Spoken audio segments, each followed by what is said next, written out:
But yeah, thanks everybody for coming. Thanks Chuck, Reed, Sean. Thanks for coming.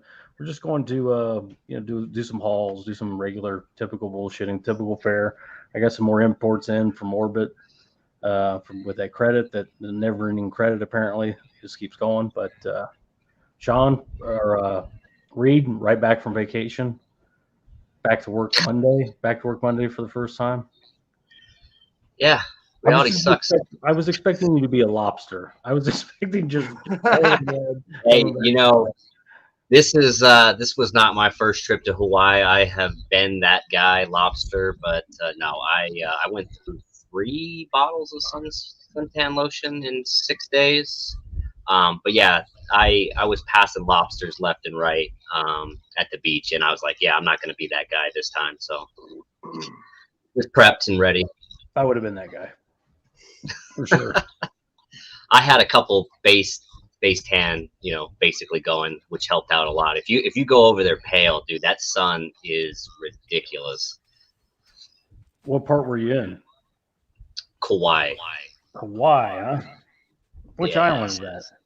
That's the Garden Isle. It's the oldest island and the farthest island, farthest west. I can pick up echo still. We're still getting echo. Is that me?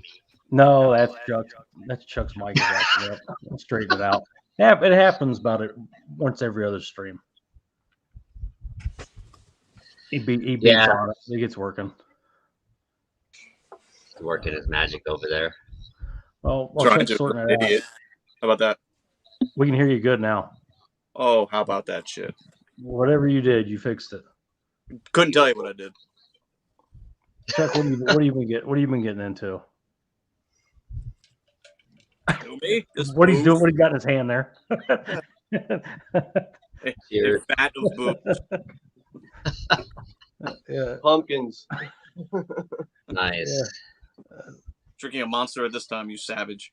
Oh yeah, savage animal. I'll be up to 4 probably, but you passed on this, right, Chuck?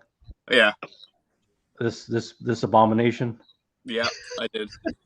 I'm very. Dude, it looks really cool though. Like I like when I saw you did like that 10-minute stream on it. Like I'm sitting there looking at it, and I'm like, I like the way everything looks on it. Like I don't think it's that bad. But I mean, some of the things you pointed out though, I was like, all right, I can hear what he's saying though. I agree with that. Yeah, it wouldn't be so bad if it wasn't so delayed and such a long in the making. And then on top of that, there is a trailer on this, which congratulations, you got a trailer on here. There is 6 minutes of outtakes with no audio, and there is a commentary. That is the extent of the special features. And commentary by who? It was a commentary by a cryptozoologist. A what? A man who specializes in fictitious creatures. Gotcha. You see what I mean? And there was supposed to be a documentary. There was supposed to be a lot more with this than what we got. And for the price point, it's clear as a bell to me. It's a cash grab. Yeah. I'm so curious. How do you have an expert on fake? Could somebody explain that? He wrote the book, okay, man. He's the guy who wrote the book. He's the expert. I don't know. It is what it is. The scan looks okay. It's if you're a Monster fan, shell out the $39.99 plus $6 shipping and buy it. But I would wait. There's going to be a lot of these coming up secondhand, and the slip is the only thing it's got going for it.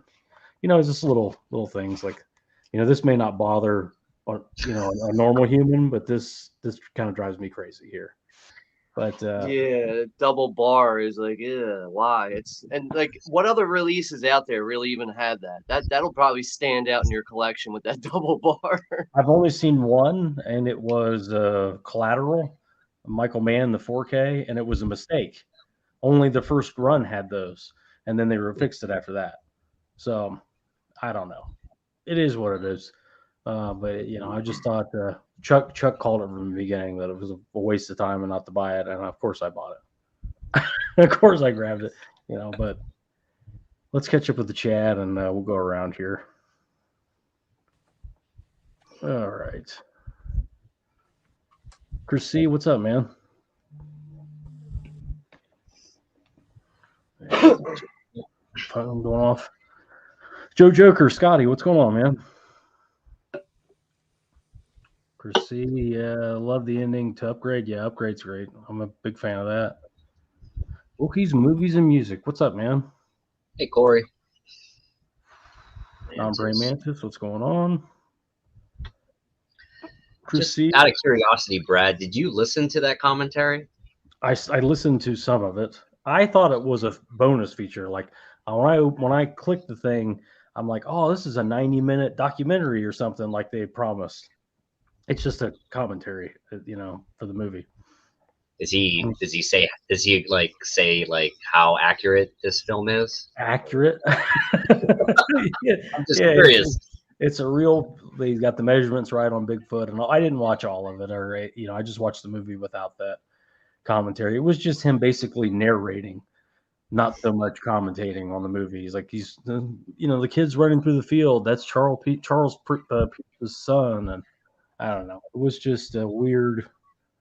It's a weird release. It's one of the weirdest releases I have, and I guess a lot of weird shit. She's left all the way to the bank. Yep. Well, however many she sold, good for her, because she got us. Well, at least she didn't do the commentary, right? Yeah, I think she was like a baby when the movie was made. So, I don't think she knows much about it, but she's been milking this movie for decades, and there's no end in sight.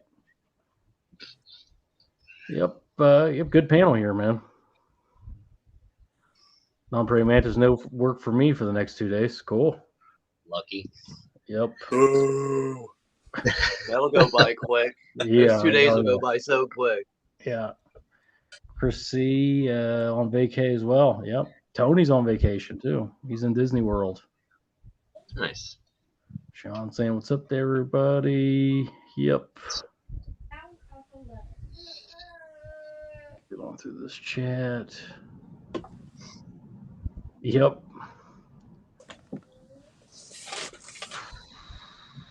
Chuck, you're probably overdue for a collection update. I honestly have not gotten all that much because so much is coming out. Everything is on pre-order right now. Yeah.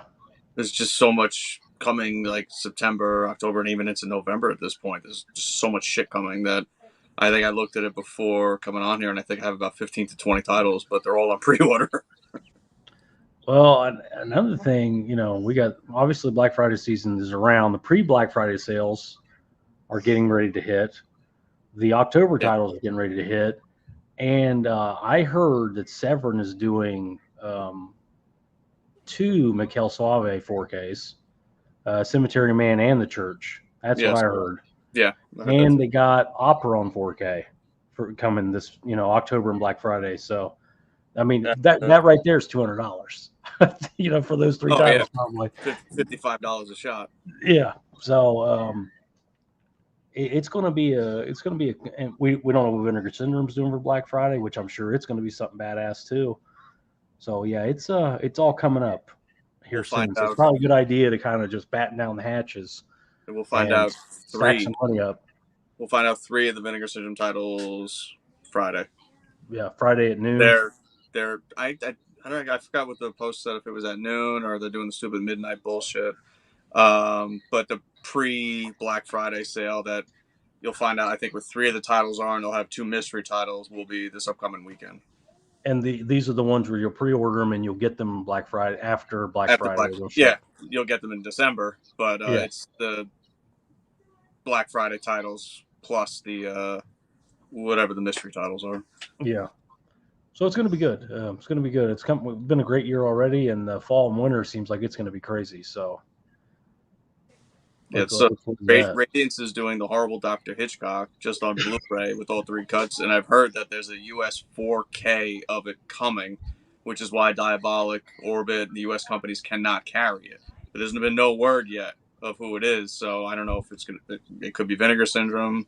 I know Severin just announced a couple titles the other day, which I think were October titles, so maybe they're not doing it, or it's going to be a Black Friday thing. I think the Black Friday thing is opera. I think that's the Black Friday, the big Black Friday title, and the October titles are this, whatever. I think the Black Friday titles are the Church and Opera for Severin. But it seems like Vinegar Syndrome to me is the only dog left that could be putting that out right now. So The only, maybe the you only got other, lucky. the only other company I can think of is maybe Cauldron. Yeah. Either way, it's not. It's probably not Severin. So Hopefully, you win. Let's keep going through the chat here. Yeah, I'm basically in the same boat with like waiting on pre-orders, and I know I'm gonna end up buying something else before the month of October is over, but I really am trying to watch my money till Black Friday right now because I can't swing a lot of things I really want right now. Yeah, and this stuff is not getting any cheaper. No. It seems like it's getting more and more obscure, less titles. A lot of 1,000 print runs, 1,500 print runs. So it's only going to go up. It's going to have to get more strategic with it. Non-praying mantis, Dan and Sucks, Brad. I know how much you were looking forward to that release. I don't know if I was looking forward to it, but I was expecting it much earlier than it actually got there. Put it that way.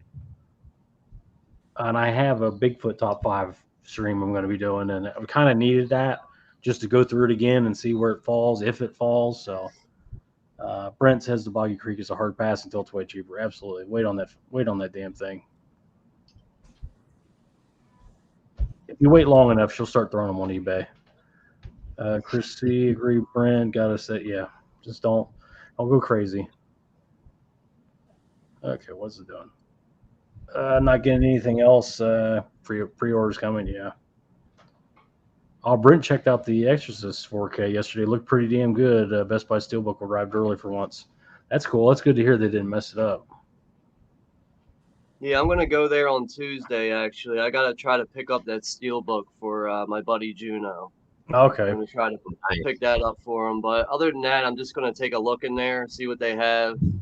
Probably won't buy anything else. But I mean, I had the Ultimate Edition coming from Orbit, but I didn't get the Bible. I got the next one up. But I wasn't crazy about the Bible. All that purple with a little bit of gold trim on it. I was like, do I really need to spend the extra money for this fucking Bible? Box? Yeah. Amounts to be a box. And that was like $90, $100, right, Sean? The Bible edition. Yeah, and then the Ultimate, I think, or the other Ultimate one was like 70, and that's why I was like, all right, I can live with that. And it's just like, the fact that it's a 50th anniversary. William Friedkin just passed. It's one of my favorite films of all time, and I just felt like I had to get something nice for that movie because the last thing I bought for The Exorcist was the 40th anniversary box set that's the slide box or whatever that's got the staircase artwork on it. Yeah, I know that release you're talking about. I have it. It's a nice release. It's got a book and everything with it. Yeah, like the memoirs book from William Friedkin or whatever. It's really crazy that it took this long to come to 4K. But it's going to sell great. A million releases of it, and that's a release where people are like, I want everything. I want every release that they have. There's a lot of collectors out there that collect like that. So there's a reason they put out so many. What's up, Chrissy? Yeah, a lot of fall pre-orders. Fall's going to be crazy. Natural Born Killers 4K. Saul Steelbook Collection 2 days ago. Yeah, that's cool. Oh, dang. You already got that? Damn. Yeah. Guess so. Non-praying mantis, do you have a YouTube channel as well, Sean? I haven't been able to pin it down yet. Yeah, it's Sean Blue Digital. Yeah, let me well, I can't share it in the chat, but I'll make sure I put it in the description of this video. Eventually I get them all in there. Also, you can definitely find Sean's channel in my community tab or in any of the comments on the videos. His icon is the Crypt Keeper. That dude, the YouTube search bar is so glitchy. It's like some channels show up, some don't. Then you got to type it in a certain way, or sometimes you got to put like the channel name in, and then you got to write channel after it, and then it pops up. You always got to do like this Houdini bullshit to fucking find a channel. Yeah. Well, Johnny Walker, you probably haven't seen him on in a while. It's Johnny's Boutique Podcast. His channel was, man, what was it before? I think it was just Johnny Walker before. Good luck finding that channel. It was impossible, to find it. But that's why he switched it up. Horror Cat Dad, what's up? What's up, man? Yeah, he's like the Horror Cat Dad's like, I'm fairly new to his channel, but he does a really good job at like presenting some NECA figures on his channel and other stuff like that. But I've been enjoying his channel lately. I just discovered him like maybe a couple weeks ago, something like that. Yeah, it's amazing that everybody can exist, and you don't know. They could be around 10 years and you've never seen them before. They just show up one day. Yeah. Mm-hmm. Non-Brand Mantis got a ton of pre-orders coming in over the next month or so. Yeah, it's everybody's kind of backed up on pre-orders right now. There's just so much coming out. There's a lot of bangers coming. So yeah, it's already been a strong year, and it seems like it's only getting stronger.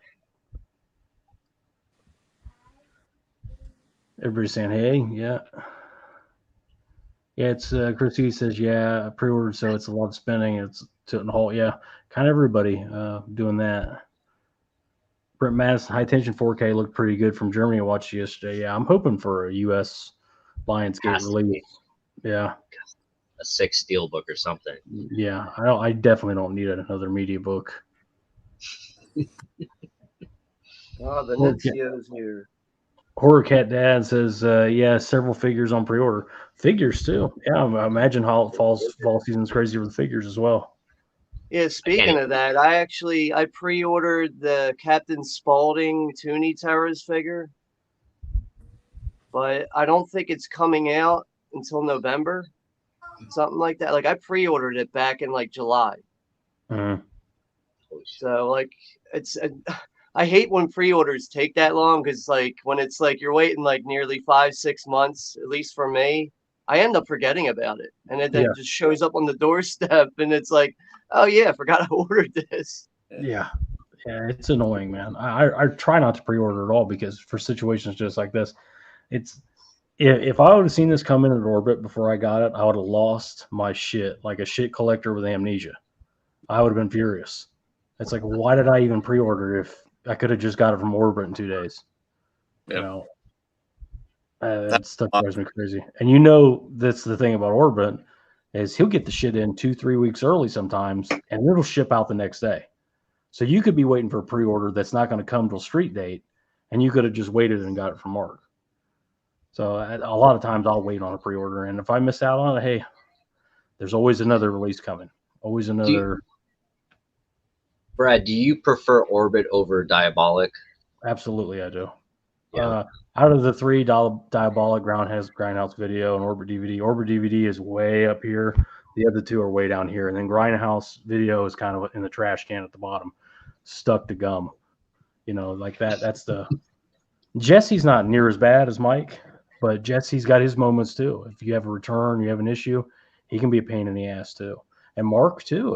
He don't like returns either. But Mark seems to be by far above board than the other 2, as far as the boutique releases go. Okay, that might have been my experience.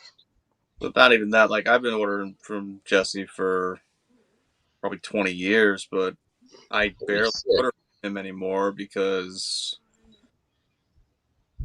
one of the last things I ordered from Jesse was something in stock, and it took a week to ship. Yeah. So like I know like on their page when it says like 5 days or to ship or whatever, but like an in stock item and whatnot, everybody can't be Amazon. I don't want that, but to order like one single title that was available, and the only reason I bought one single title and paid $5 shipping is because it had a slip. I knew it had a slip because I asked, and to then take a week to ship it.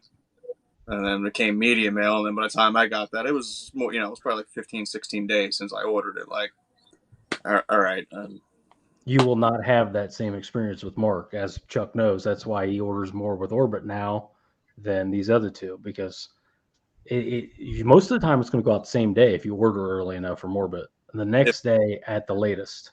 if something was to hit tomorrow, I know they're doing their sale right now, but if something big came in tomorrow that I wanted, I didn't have on pre-order, and I ordered it right away when I saw it go on the site, I will have it by Wednesday. I'm in New York. Yeah, Damn. and Jesse's in Jersey, so these Oh. should be right next door. So, but no, I don't. He's also got Cauldron Films. I don't know what's going on with him. He's got maybe more on it. Maybe he overloaded himself. I don't know. But It Mark's a could be retailer. even like the Wicker Man that's coming, that 4K set. He sold out of that well before Orbit did. Mhm. I know Orbit sold out of it, then they added more. Supposedly Jesse added more too, and he sold out of it like weeks before Mark did.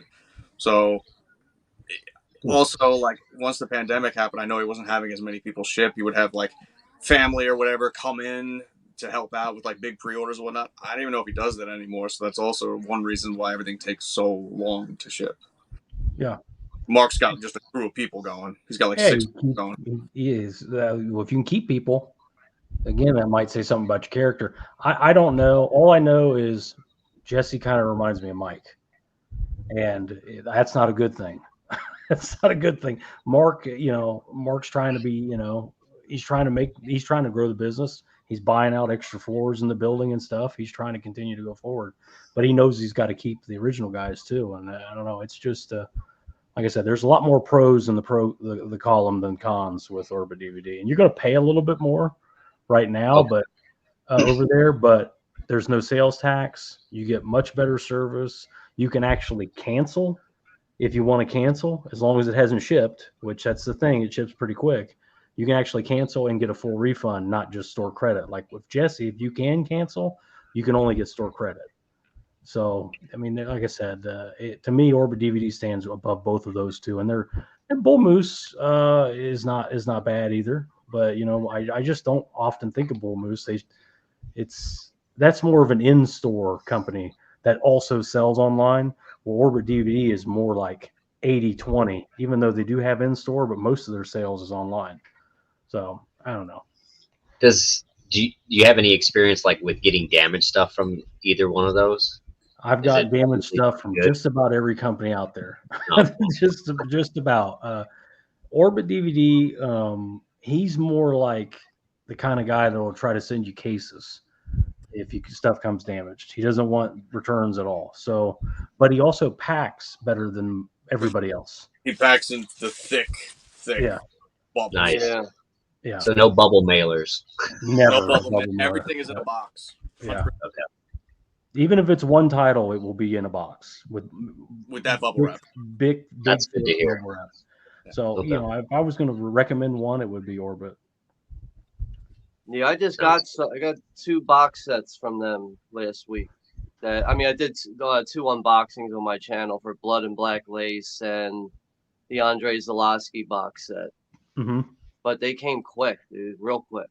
Yeah, like I said, he's got a lot more pros than the cons thing. The only thing I could tell you is I've had damage before, and it's not like Amazon where, okay, send it back and we'll just send you another one. It's more like, well, what can we do to let you keep that one and continue forward? Because the returns throws the monkey wrench and everything. And I get where he's coming from, especially like limited editions and stuff. But shit happens sometimes, But he also is dealing with a collector base that are freaks. If a box is dog-eared at all, they want a new one. If there's any kind of issue, a scrape, a scratch, a dinged steelbook, they want a new one. So I'm sure, I don't see behind the curtain. I don't know what it's like for him every day, but like I got a smashed up Scream Factory collector's edition. The slip was beat up and the case was shattered. I contacted him and I said, okay, man, I sent him the pictures and everything. And the best he would do was send me a new case. So that's what happened. And it was not his fault. Fucking somebody from the USPS did a WWE match on it, or whatever they had to do to smash the thing, because he packs them very well. And it was just a kind of a once or twice something like that's happened. I think an Arrow release, something like that happened, where the case was good enough. So I didn't, like I said, I can't really complain about the guy. Doesn't hurt that he's also pretty good with trade-ins. Me and Chuck have both traded in stuff with him. He's more than fair.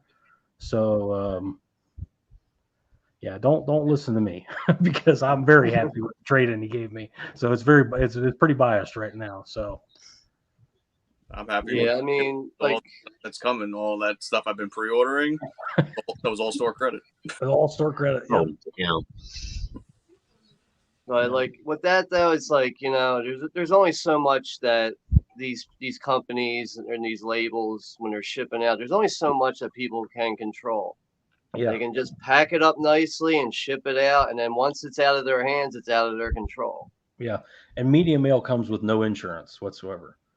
So he would have had to eat that broken one and send me a brand new one and basically lose money on it. That was the, lose money on the two, but like I said, I got over it pretty quick. It wasn't, if you're talking about imports, there's really no better place to go than Orbit DVD if you want imports in the US. He gets them in before everybody else. He knows what he's selling. He prices them pretty fairly. You can get second sight from Orbit cheaper than you can from the UK, which that doesn't make any sense, but it is because he buys so many quantities, he gets them cheaper. So it works out. And he doesn't charge sales tax yet, which I'm sure that's coming. Well, even with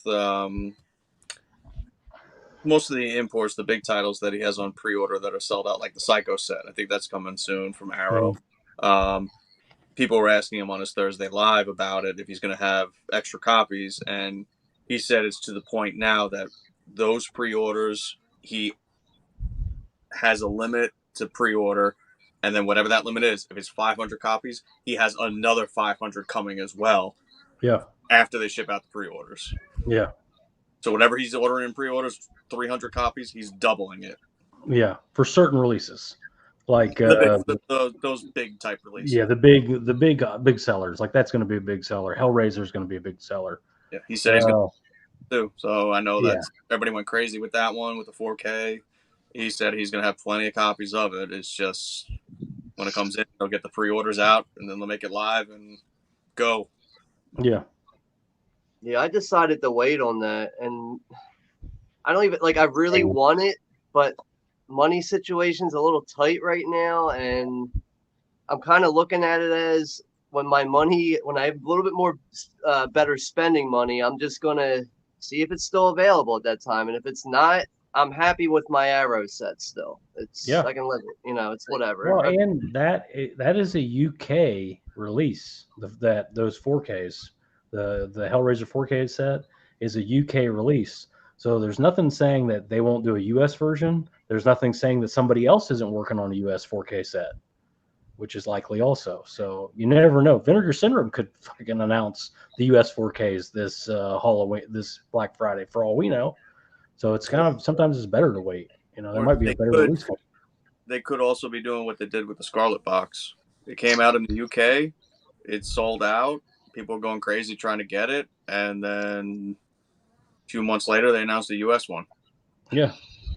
I don't know if they don't have the US rights anymore, but they did. And they're doing this UK set that everybody's going crazy for. And they come out, sell out, and then sometime next year, maybe towards the summer or something like that, then maybe like, oh, hey, here's the US one. And it's the exact same thing. Signs. So it's Hellraiser. There will be more releases. Oh, yeah. Mm-hmm. No way there won't be. Oh, yeah. But yeah, the horror cat dad, there's a high tension 4K. It's over in Germany. It's German media books right now. There's 3 of them, I think. Turbine Media, I think, was the company. Turbine, yeah. Yep, Chris, me too. Yeah, I'd like to get a US one. Like I have the trilogy, the first 3 Hellraisers and the Brown Arrow box set. Like by the time I even heard of the Scarlet set, it was already sold out. By the time I even heard about it, I was like, oh wow, look at this. I was like, oh, never mind. Looks like it's sold out a long time ago. Yeah. That's kind of the way it goes, man. Sometimes you miss them, sometimes you don't. It's sometimes you buy it right away and it stays around for 2 years. Yeah, but like overall though, like the Hellraiser movies, especially the first three, they are really big movies for me. Like I probably watch those three movies at least 2 or 3 times a year, like all three of them. And it's something that like I'm looking at it and I'm like, I probably should have ordered this already because these are some of my favorite films, but I decided to go with that Exorcist Ultimate Edition with the Steel Book. I was like, I kind of have to jump on that, and I'm glad I did because it looks like it's not even available now. And there's still, I could still get the Hellraiser set right now. It looks like. Yeah, yeah. You never know, man. And that being a UK release, it's not going to sell as well over here. I think you'll have an opportunity to get that. And like I said, you may not want it by the time everything's unraveled or unveiled by the end of the year. Non-Prey Amanda's got my Exorcist 4K steel. It Follows limited edition and Blair Witch Walmart steel. Yeah, that's a hell of a haul. And like I said, we're not even in the meat of it yet.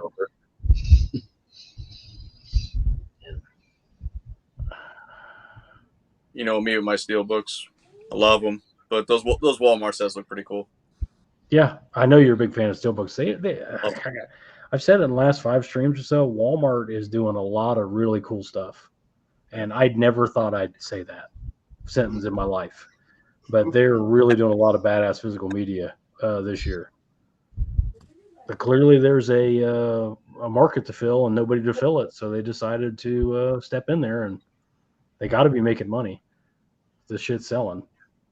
I just wish they would do more 4K steelbooks instead of the Blu-rays. Like that Bone Tomahawk, I really wanted, but only if it was 4K. I'd rather have it if it was 4K. Yeah, there's a reason to buy it then, because I already got the damn Blu-ray.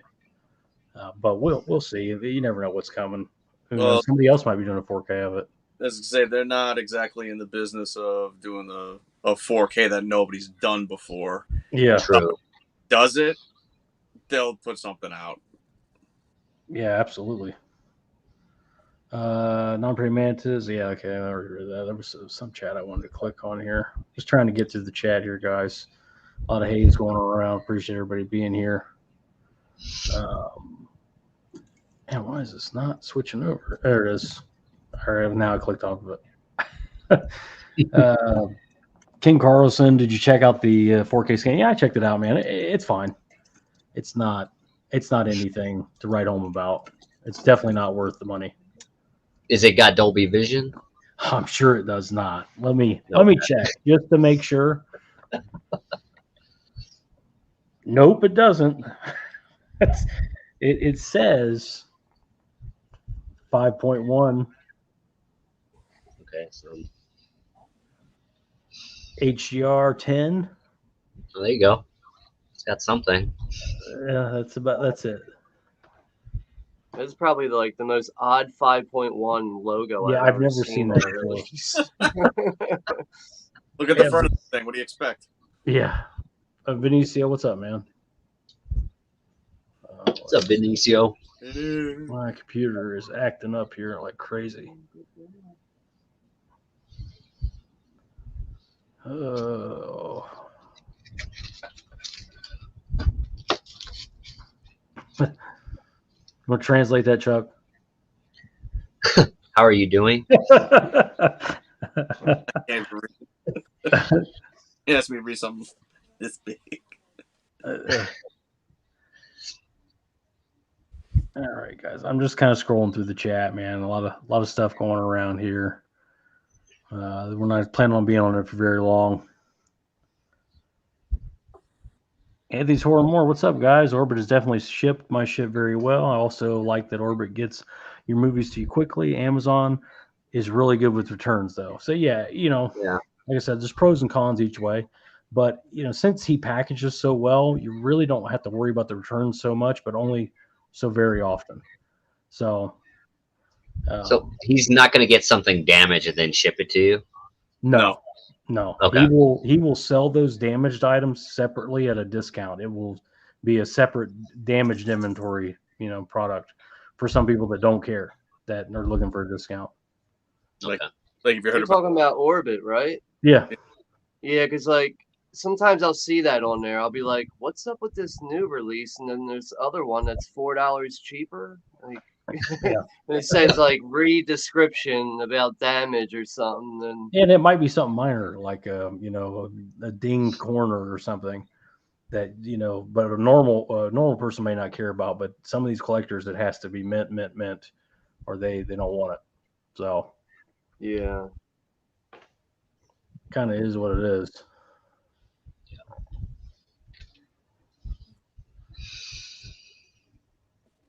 I don't know why this is acting. It's like it's on pause here. Of course, it comes up the second I hit it off. Mm-hmm. It's a little bit delay. Yeah. Come on. I'm sure you can see it. It's just for some reason it's not popping up for me. The guy reading it. I'm just gonna click off of it here. But a non-prey mantis is saying if I had if I had liked the artwork more on the Hellraiser set, I would have been all over it. I'm one of the few that likes Bloodlines, although it kind of falls apart at the end. Bloodlines, what is that, 3?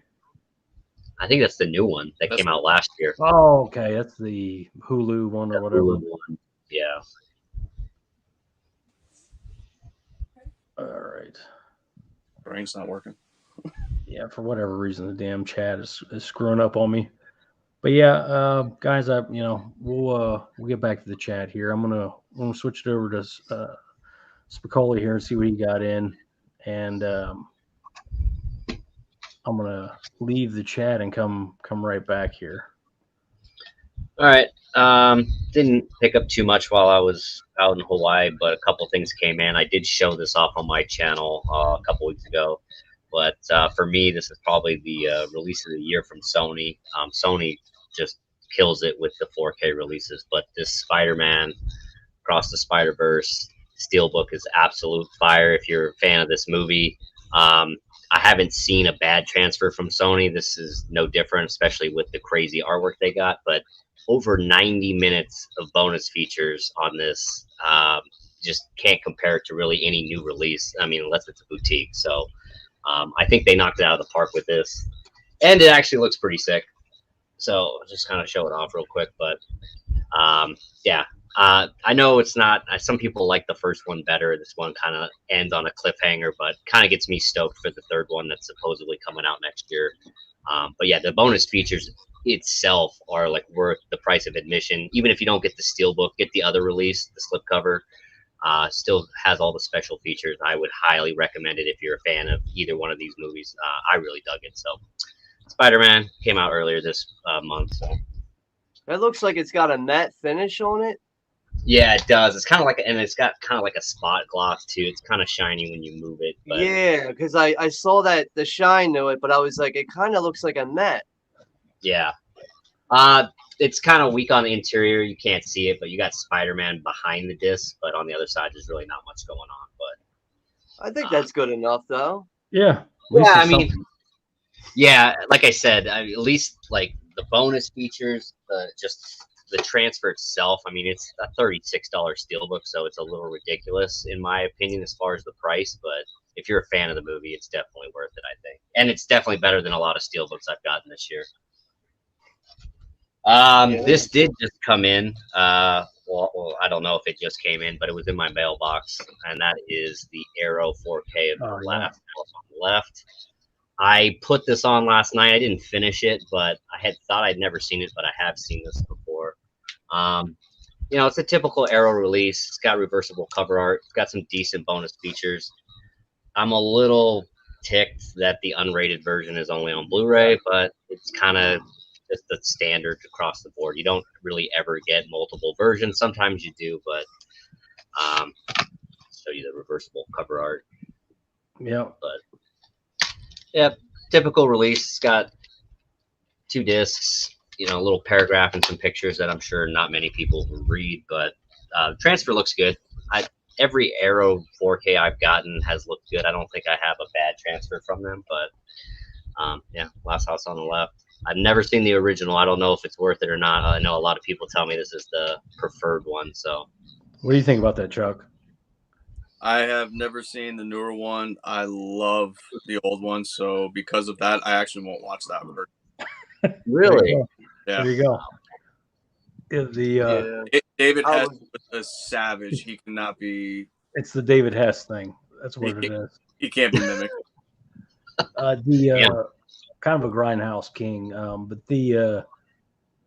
I wonder what the price difference is for a Blu-ray disc and a 4K disc. I know a 4K disc costs more, but how much more is it? Why couldn't they just done 2 4K discs instead of a Blu-ray and a 4K? What do you know what the difference is, Brad, as far as the unrated and the theatrical? Well, the unrated I know is a little more graphic if the last act's longer because of the stuff that happens in the house. I know that. I don't think the rape scene is any different from what I remember, but I think some of the violence at the end is more. Okay. Yeah, I definitely wanted to check it out, but I was just like, fuck, of course it's on Blu-ray. Yeah. This fits right in with it's not called spicy Blu-ray action. Yeah, okay. Exactly, right? Come on. All I get is 4K. Come on. This fits right in with Last House on the Left. I got this super drunk. This is in honor of Tony from Basement Blues. Cinderella on 4K. Whoa! I had to those two together. Holy shit!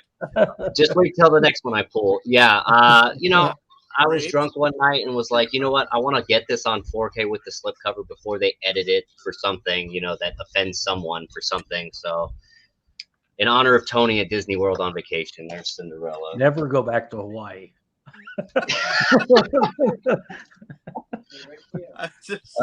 Hawaii will do shit like that to you. Hey, yeah. I found myself taking pictures of flowers and just like, man, I don't know what's going on over on the mainland, but I don't care. This movie came out last year, just came out with a steelbook. I think it came out around the Barbarians, and I'll be honest, I like this movie a lot more. I know a lot of people like Barbarians, and this is probably a hot take, but this Smile on 4K, I preferred this over that. I thought just there's too many stupid people in Barbarians, stupid lines, stupid everything.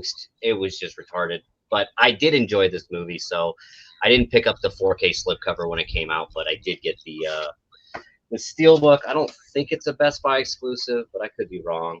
I don't think it is. Yeah, I think that has really good inside artwork. It's typical Paramount, just black disc art, but it does have some okay inside artwork. I like that inside artwork with the crazy guy in there. Yeah, absolutely. It's better than the Spider-Man that I just showed. But yeah, nice looking steelbook. Are you guys noticing more and more of these 4K releases are just the 4K? There's no it's digital code. Paramount. Yeah, it's Paramount. This did come with the digital code, but it seems like Paramount does it a lot with no Blu-ray. It's like this. I never. This was just the disc, just the 4K disc in here. No digital code, no Blu-ray. Oh, really? No digital code? Nope, no digital code. As you mentioned, Brad, got the spicy 4K action name, so I focus mainly on 4K, but it does irk me paying for these and not getting the Blu-ray because I don't have a 4K player in every room. I tend to be out in the garage working a lot, and of course I only have a fucking Blu-ray player out there, so it would be nice to pop some of these in out there while I'm working, but it is what it is. Got to get another 4K player apparently, or move it, which really sucks. Like, hate moving 4K players just to watch it in a different room. Yeah. Yeah, I just bought a new player. Yeah, you got a Sony, right? One from Mike over at Waffle. Yeah, he helped me out with finding this for me for $300. Is that it's the 800? Yeah. Yeah, it plays 4Ks and Blu-rays in the same disc tray, which is kind of beneficial because I was like, I don't want to have to buy a new Blu-ray and a 4K player, but I got to figure out where a 4K TV is going right now, and I have no room for it. Does that play all region Blu-rays too? I would assume so. Yeah. I think overall, like, I just can't play any DVDs in it, which is a little annoying. Or I don't know. I'll have to try it as soon as I hook it up. I haven't hooked it up yet. I think it would. It'll play DVDs for sure. I have the 700 model. It plays DVDs, no problem. Brent Madison, I got the cheap Hellraiser Blu-ray set on Amazon for $30 for the box set because it was Region B, has the extra documentaries on it. Oh, I did not know that, and they're not on the next set. That's cool. I have to look into that. Yeah, talking about the previous releases. I'm praying the Scarlet Box was super cool. Yeah, that's a badass set. The Scarlet Hellraiser set. Sydney, what's going on, man? What's up, Sydney? Bloodlines is Hellraiser 4. Okay. I don't remember what the fucking remake. I haven't seen the remake with the broad pinhead yet. Yeah, I picked up a bootleg of it. I fairly enjoyed it. And I feel like it's one of the better Hellraiser films since Bloodlines. Yeah. But that's just me personally. The Hellraiser sequels are not known for their quality, generally speaking. So, bar pretty low. Chris C talking about Sony releases. Yeah, Sony has some great releases. Dude, every one of their 4Ks, as far as the transfer goes, it's always Dolby Vision, it's always Dolby Atmos. Like, they're knocked out of the park, in my opinion. Heavy on the tech side. Yeah. Cal L, Sam, Rad Brad, and Shawnee B. Okay, what's up? What's going on there, Superman? Russell, what's going on, man? What's up, Russell? Cal L saying, hey to Spicoli. What's up, Cal? People talking about the remake. Yeah, I like the remake too.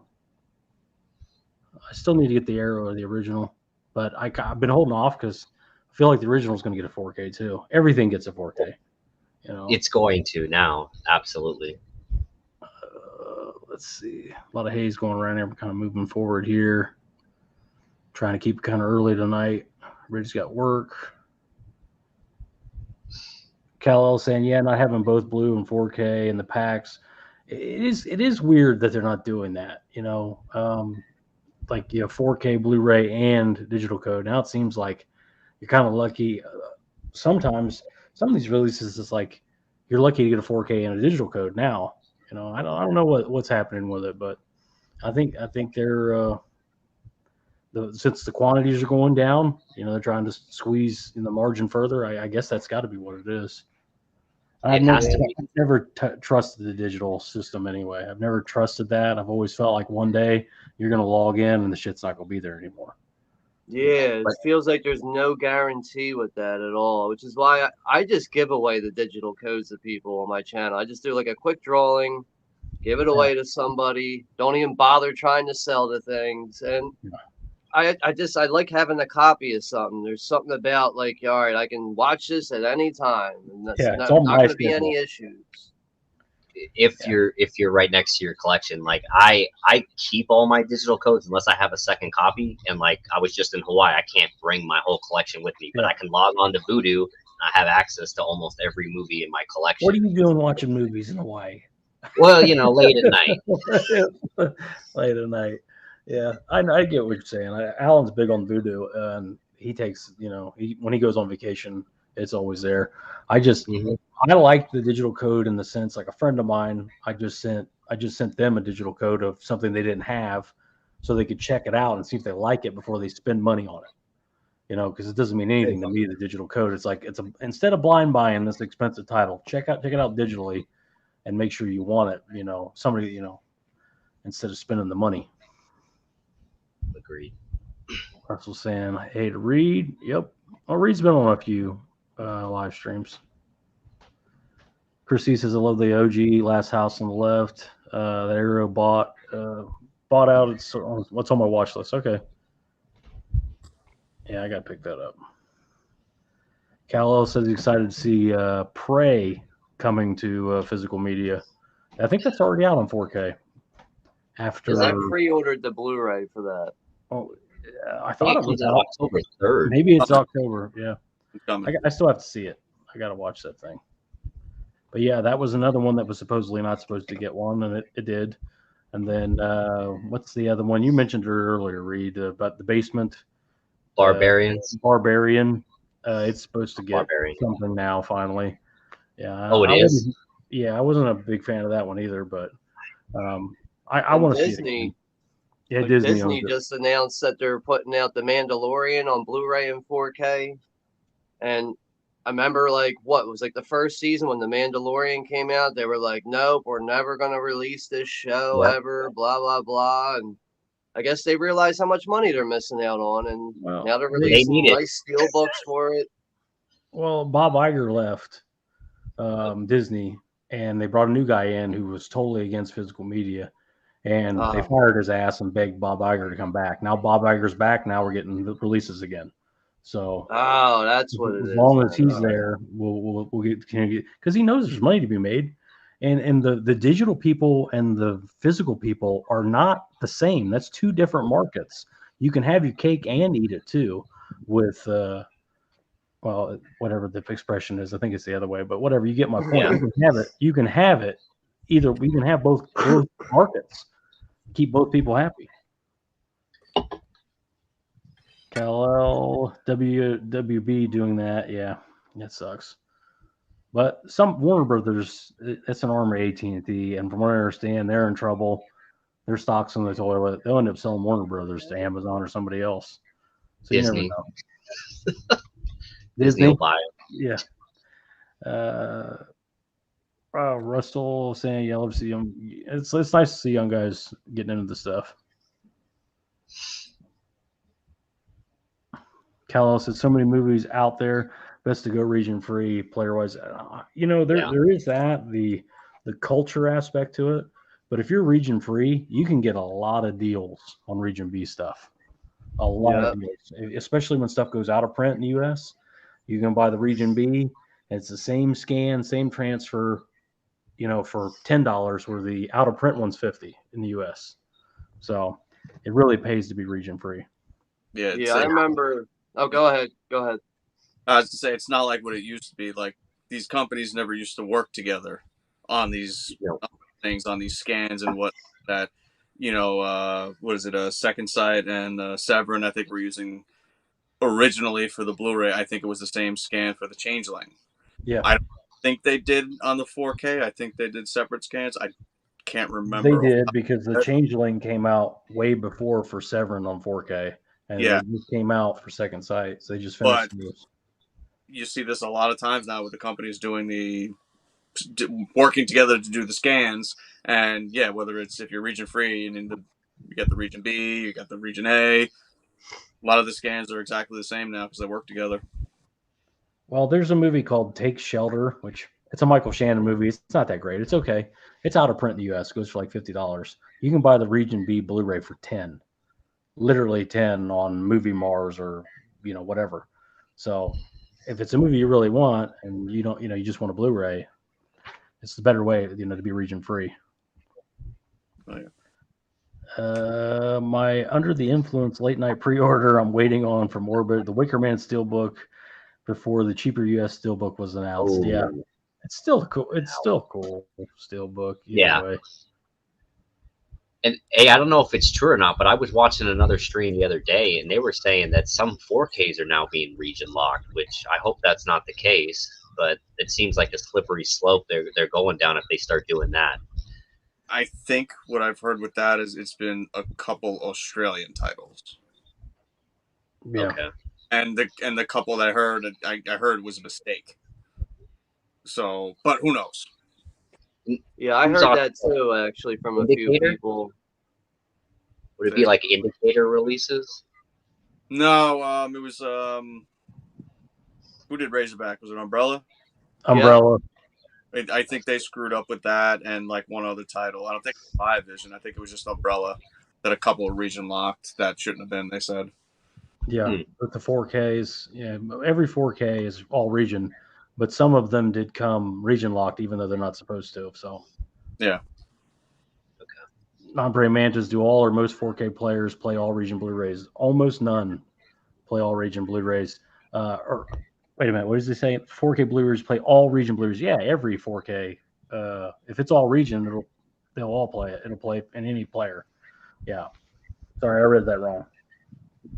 ABC. If it's like ABC, they're playing every 4K player. Huh? I don't know. That's a hot take there. Yeah. That's a little bit of a hot take. I like. He likes 3. It's his favorite Hellraiser, the first 3. The Horror Cat Dude, I dug it as well, Sean. I say definitely give it a watch. People haven't seen it. Oh, the Hellraiser remake. Yeah, the newest one. I'm gonna check it out. I just can't imagine Pinhead as a broad. Dude, it took me like that was like was really keeping me from wanting to even see it. And I said, you know what? Apparently the original like novel and everything, it's supposed to be female Cenobites or whatever, so we got to give that a chance just based on that. And watching it, just with the way it opens, I feel like it does a really good job at doing some things that the first film did. Not exactly like doing scene for scene, but things that are reminiscent to certain scenes. And there's some vicious shit in that movie. It's not like in your face, like super graphic and gory, but it kept me watching, and overall it delivered what I wanted to see as a Hellraiser fan. Yeah, I want to check it out, man. Maybe I will grab that bootleg. Check it out. Right. I Andre think Manson. every Hellraiser fan has got to at least give it a shot. Yeah. However you can get it. Yep. That's how I feel about it. Movies with Ryan, blind buy or bust. Yeah, dude. I lean that way. I really do. But I blind bought the man. What the hell was the thing called? Bigfoot Goes to Hell. My God. Yeah.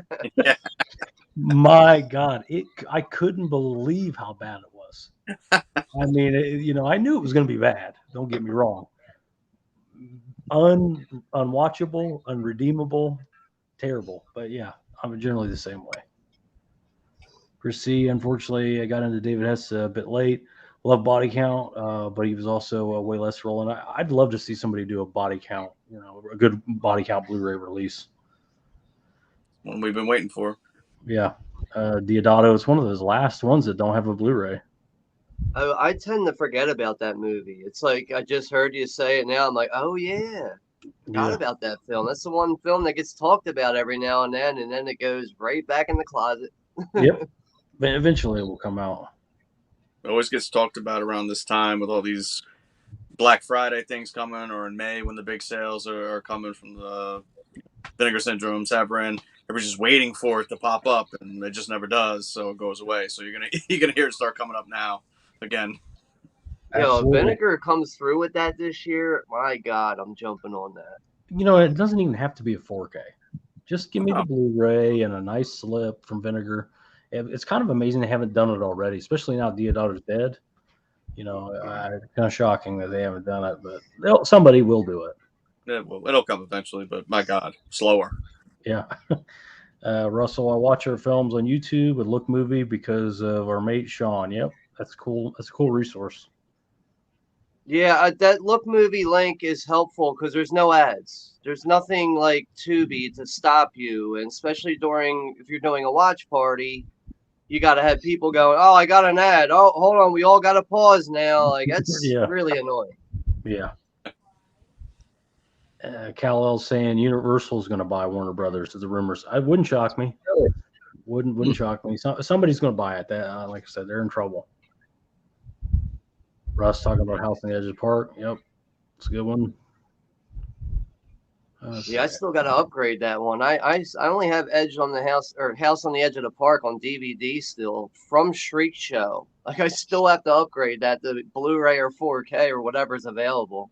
Well, what do you think, Chuck? You think the 88 films 4K or the Severin Blu-ray? I have the 88s. I haven't opened it though because I still don't have a 4K. They're doing a replacement for it because something got screwed up. I don't know exactly what off the top of my head, but I think Severin's was just a Blu-ray if I remember. It's a Blu-ray. That's a Blu-ray. It's a Blu-ray, right? Yeah, and they did 3 discs. So it's a badass Blu-ray. The Severin release is nice. Got a nice slip and everything. Yeah, you can get that cheap. I'd look for that Blu-ray this Black Friday. Yeah, if it's just Blu-ray, 88 Films did do a 4K of it. Yeah, 88 Films is a 4K, but yeah. Packaging's probably better on the Severin. It's a better slip cover. I'm trying to find it behind me. I'm fucking drunk. It's in there somewhere. It's somewhere behind you. Somewhere here. It's got a knife and I think a pool of blood on it, if I remember correctly. Yeah, it's a straight razor. Yeah, straight razor. Yep. I have seen it. Like, I'm aware of it. It's something I kept putting on the back burner, and I still haven't picked it up. Oh, nice. That is pretty sick. Yeah, you get that glossiness on that it's blood embossed. splat. Yeah. Yeah, dude, that is wow. And it has the reverse art from the original also. Yeah. Fuck. You'll be able to get that for 20 during the next Black Friday sale. Yeah, I gotta get that. Or less with the slip. Yeah, this isn't one of their, oh my god, we can only sell it during our sale. Yeah. See it again, and it shows up 900 other fucking times. Yeah. It's a good scan. It's got good features.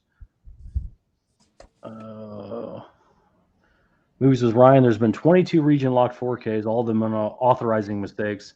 It goes against the rules set forth by the 4K and the powers that be. Yeah, they're supposed to be all region, and it, like Ryan's saying here, that was just a mistake. And do they send out a replacement disc, or they just say, "Oh fuck"? Yeah, and I think they've been all like UK and Australian releases. I think mostly Australian releases.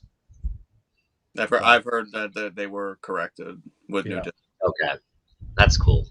And just to make you guys laugh, they do have David Hess on the side screen. Yeah. Is it 3 discs? Yeah, it's 3 discs. It's a soundtrack and 2. Yeah. Yeah. Okay. Yeah, I'm a sucker for those soundtrack discs. Like, I'll be looking at a certain, like, actually, I bought Zombie 3 Blu-ray, and I was like, do I really need to upgrade this? And then when I saw the soundtrack disc, I was like, yep, there it is. That's what's making me buy it. That's what puts it over the top. I need a Russ saying, Cal, I had a great collection many years ago, but became homeless and lost in a storage locker. Have a bunch of used films now. Yeah, it's always got to rebuild. Takes time. Sasha, what's going on? He says the UK version of Take Shelter is missing a great extra features on the US one. That's why I have the US one. Not everyone cares about that, though. First of all, that is not why you have the US one. Okay, don't forget who you're talking to here. He hates the rating codes. He's from the UK. He hates the rating codes, so he buys US releases and has them imported to the UK. So, but yeah, I did not know that it had bonus features on the Take Shelter. But that must be some sort of law, right? That's the only reason why they put them on everything. Yeah, like, the Thatcher shit with the video nasties. The deal they made, they had to put rating codes everywhere. Has to be visible from every angle, and including on the discs, so people know that they're watching something that's horrific. Gotcha. Yeah, like I've always been pretty annoyed with those, but the more I buy the releases, the more I see them. I just kind of gotten over it at this point, but I can understand somebody avoiding those releases with those rating stickers on them. It's understandable, but me personally, I'm just like, whatever. Yeah, at this point, can't dwell on it anymore. At this point, it's become a quantity game, and if you're going to spend 50, I'd rather buy 5 titles for $10 a piece that are UK titles over one with the perfect one. And for me personally, at the end of the day, it's mostly about what's on the disc. It really is. Like, that's my main concern. Yep. Absolutely. Non-pre-managers I meant, will every 4K Blu-ray player play a Blu-ray disc from any region? No. Not everyone. They have to be unlocked. You can go to 220 Electronics and buy a 4K player with a Blu-ray player in it that has different region code settings. So yeah, I would check out 220 Electronics. Get some information. Email the guys. Really cool to deal with out of Chicago. Kal-El Daily, to be fair, I remember Hellraiser 2 being good, but I barely remember the first 2. I haven't seen them in years. Time for rewatch. Yeah, I think part 2 is kind of a clip show of 1, if I remember correctly. There's a lot of stuff, callbacks to 1. And 1 is, come on, everybody knows 1. It's a classic. Almost caught up with chat here. Chrissy, I like the new Hellraiser film. It was a bit slow, though, but yes, a lot of trippy gore. Yeah, I'm going to check it out for sure. Body count is on Tubi. Is it really? Yeah, I think that's where I saw it most recently, somewhere like that. Sasha's saying, I have a 4K region-free 3D player that I don't use for 4K.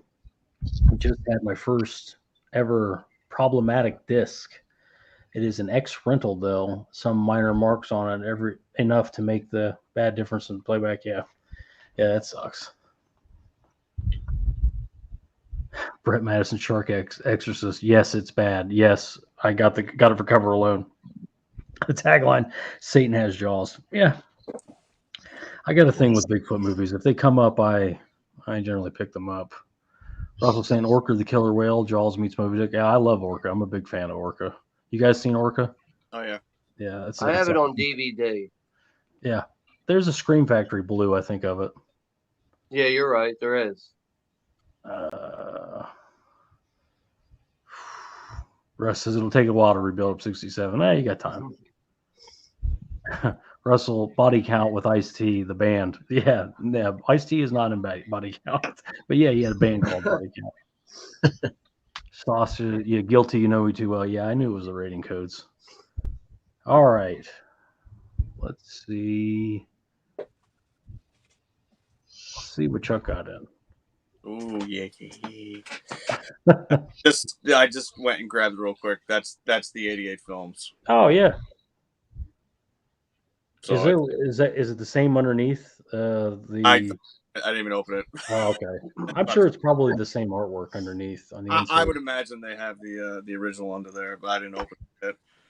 All right. I just got just a couple titles to show off. First one just came in Friday. The Pumpkin Man. Oh, the Stream Team releasing, yeah. Yeah, they it's a new movie. I never heard anything about it. They just announced that it was coming, and why not? Wasn't that supposed to have a slip? No, slip, huh? They can't. I think you can either get it just plain like this, or come with a signed poster. Oh, okay.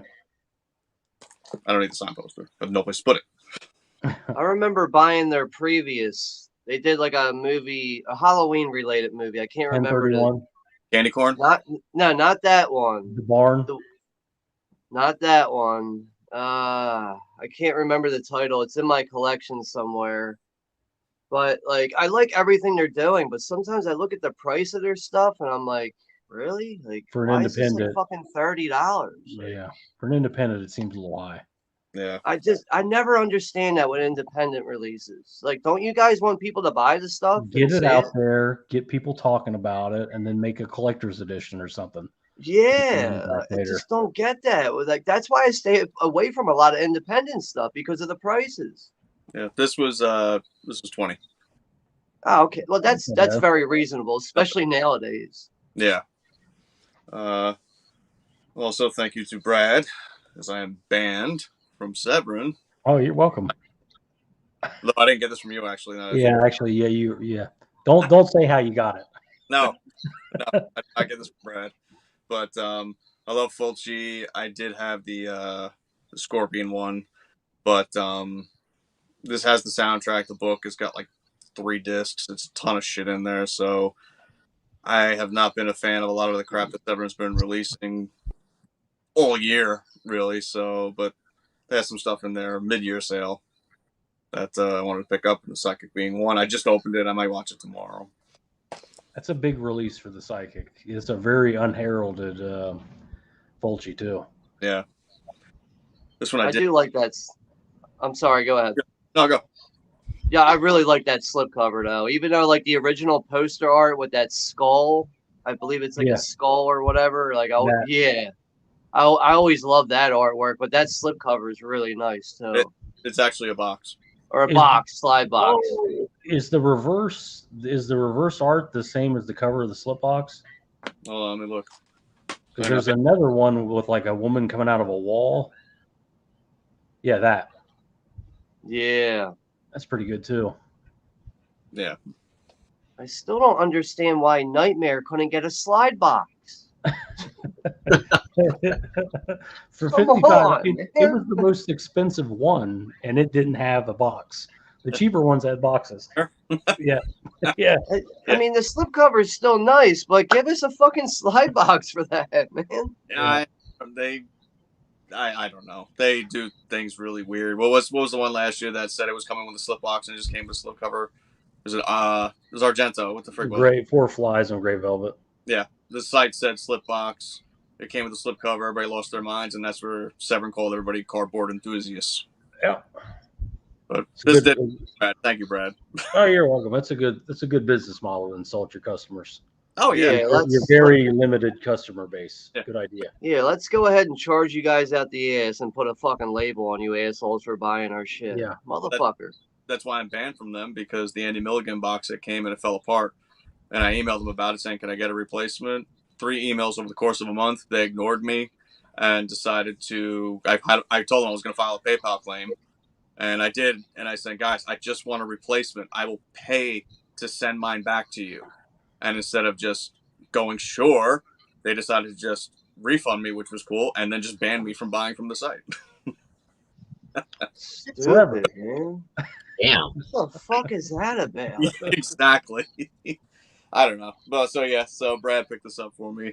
I did have the code red one, but I love this movie, and this was supposed to come out from Massacre Video because they found the original negative, and Massacre, I don't know what happened.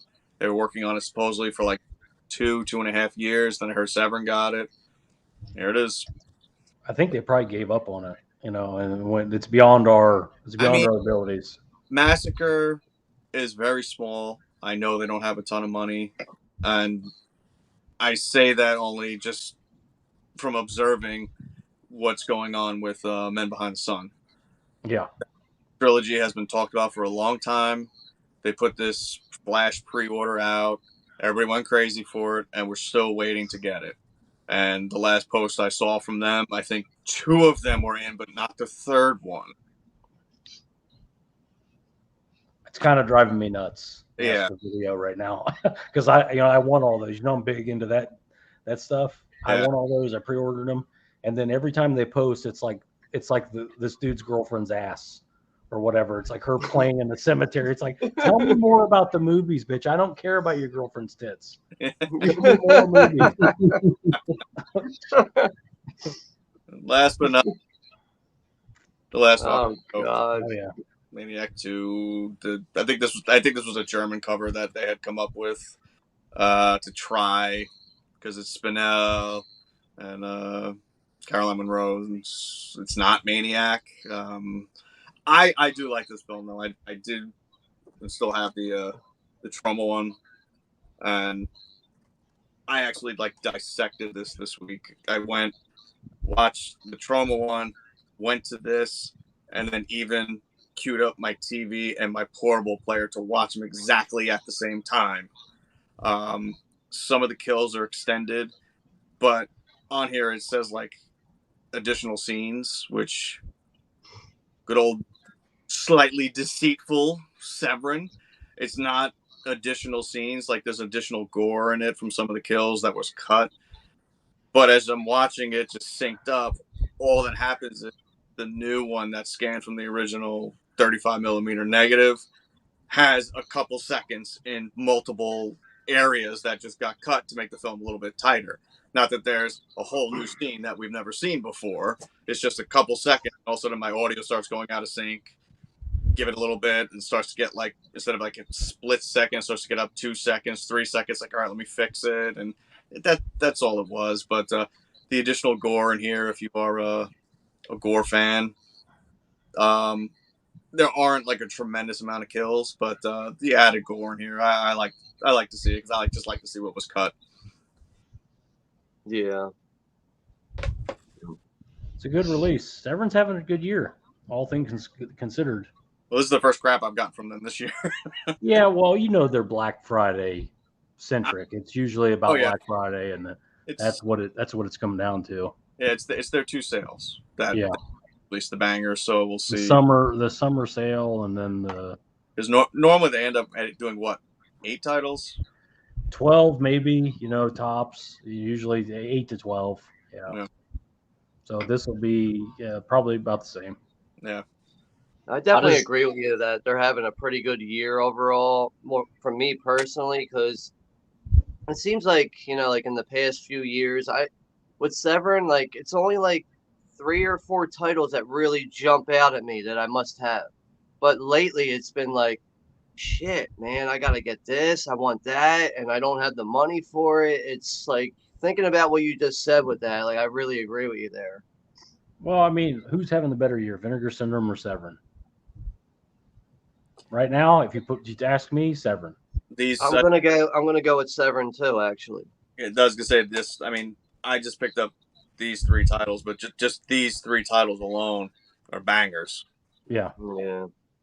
pricey bangers. As they are. He's 50. That's close to $200 worth of titles in this. Yeah, I think 2 of these were 55, and I actually think I think the last horror film was like 48 or 49. 49 for the last horror film, 55 for the other 2. I think and, 9.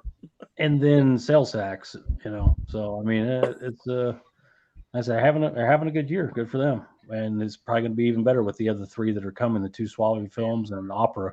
Well, Opera's obviously a big title. The Church, everybody loves that, but Cemetery Man. Cemetery Man is going to be fucking huge. Yeah, because that's such a good movie. We have been waiting for it. I have first U.S. release of it, I think. I have a media book. I can't get of it with fantastic art, and I do have another German 3D. Yep, I got the Shameless Blu-ray. Shameless. Sean, I know you're not a big horror fan. You will probably like Cemetery Man. It's like a Shaun of the Dead kind of thing. I say Sean. Reed. If you like Shaun of the Dead, you'll like Cemetery Man. It's kind of the same kind of thing. Yeah, it's like Italian horror with some dark comedy to it, and really cool gore overall. It's Actually, I forgot about that. Yeah, that girl's rack is on fire in that movie, man. Yeah. Fuck, I forgot about that. It's Italian, so just that goes along with it. How do you forget it with that cover on the Shameless one? the cover he just showed, and it's literally the scene. It's a German.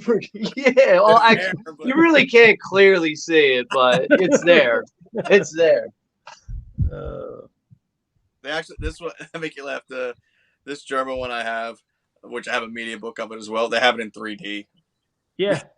So that's just kind of stick out even more. I just sold my 3D one to get ready for the 4K coming. Oh, yeah, because that'll probably cost $90. Yep. Like I said, we give them grief, and rightly so. You know, David Gregory's a shit ass, but we're the idiots. We're the ones buying it. You know, why would he stop if we're still going to buy it? I give him a ton of shit because of how they treated me for literally no fucking reason. Yeah. But when they release something that's a banger, it's a banger. I can't say shit about it. Clearly, I got 3 of them right here. Yeah. So, it's undeniable. And, just from sitting here talking to you and hearing you out, you seem like a very even-tempered person. I can't really see you giving somebody shit, really, but I've heard so many nightmare and horror stories with Severin, and I haven't had much bad luck with them. I've never really had much contact with them either.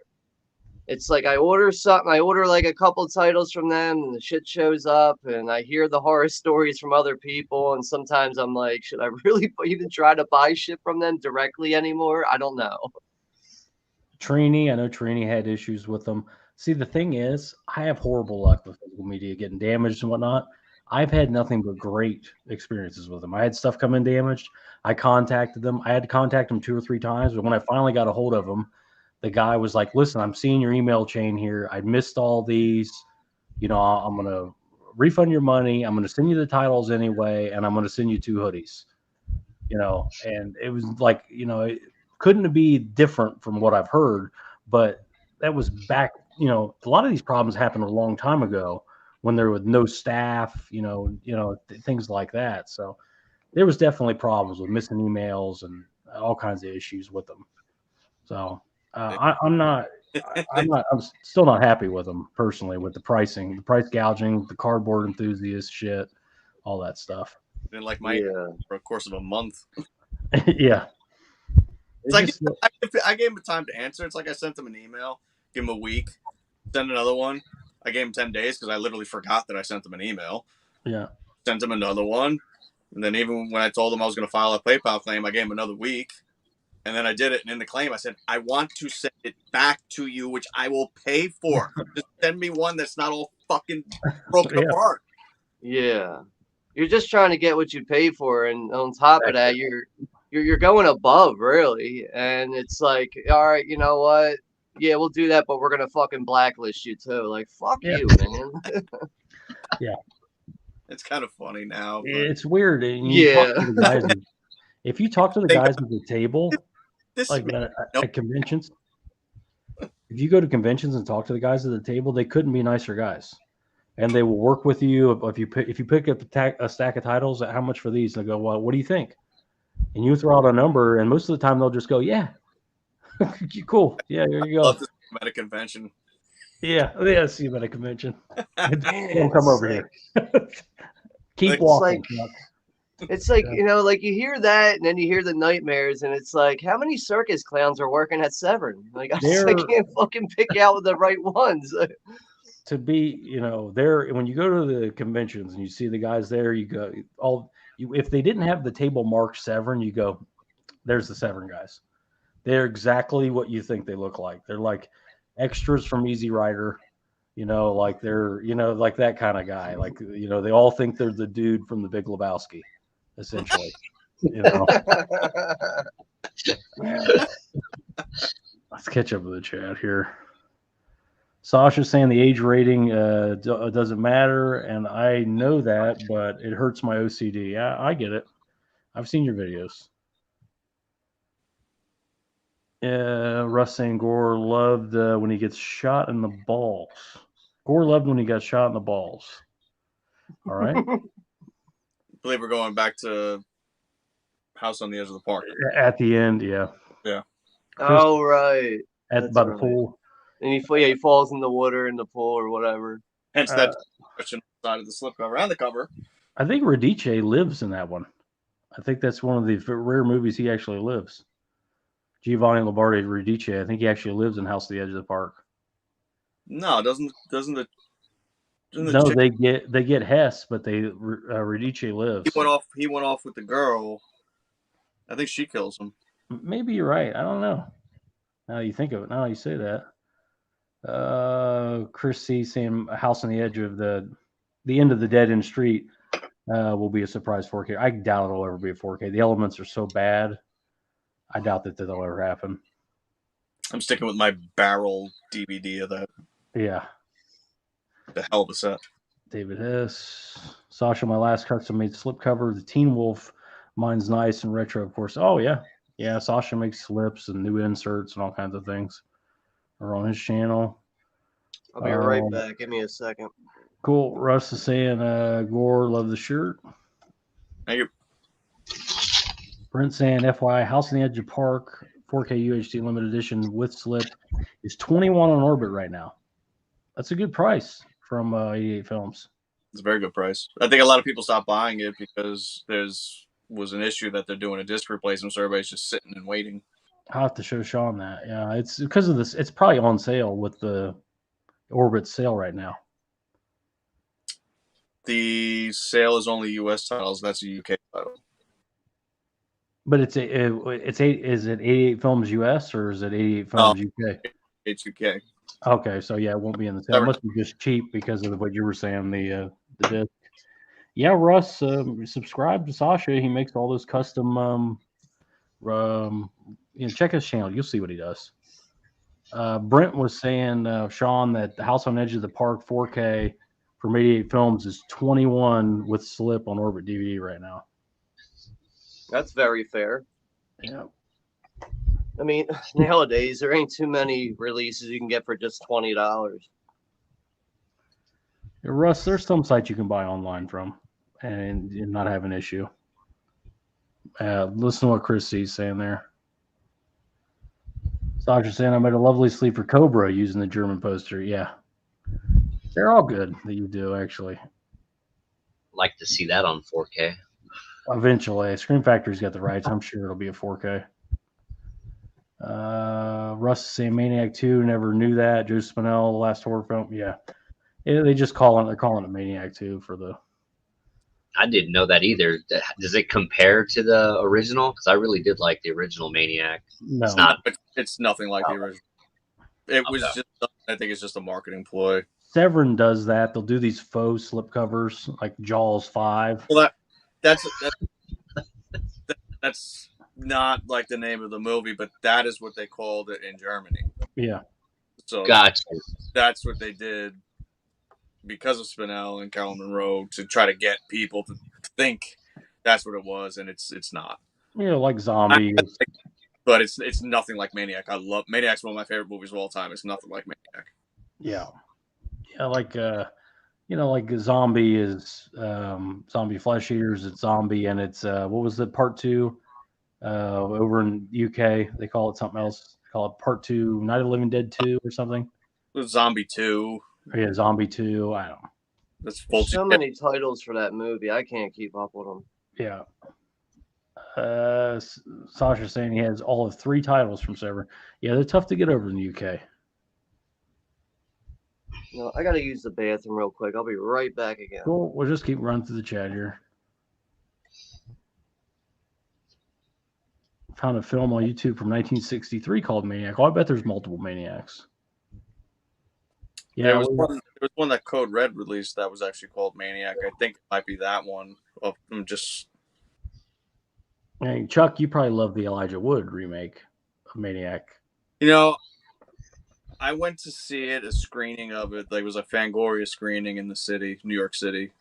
Elijah Wood was there, and the Freddie Alvarez did that. Fetty, I think somebody pretty decent did it. I don't remember exactly who it was. I do have it. I have to find it in the rack. I'll check for it in a little bit. But the effects were very good.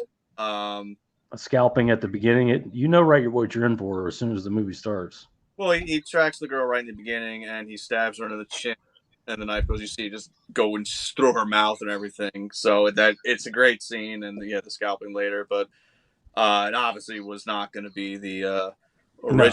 And he was there for a Q&A afterwards, and it blew my mind that he did the film. He wanted to do it, but he had never seen the before doing it.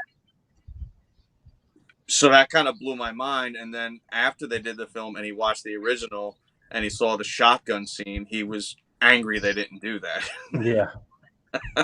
But it's like, how did you not ever, you were so into doing this movie, but how did you never actually watch the original?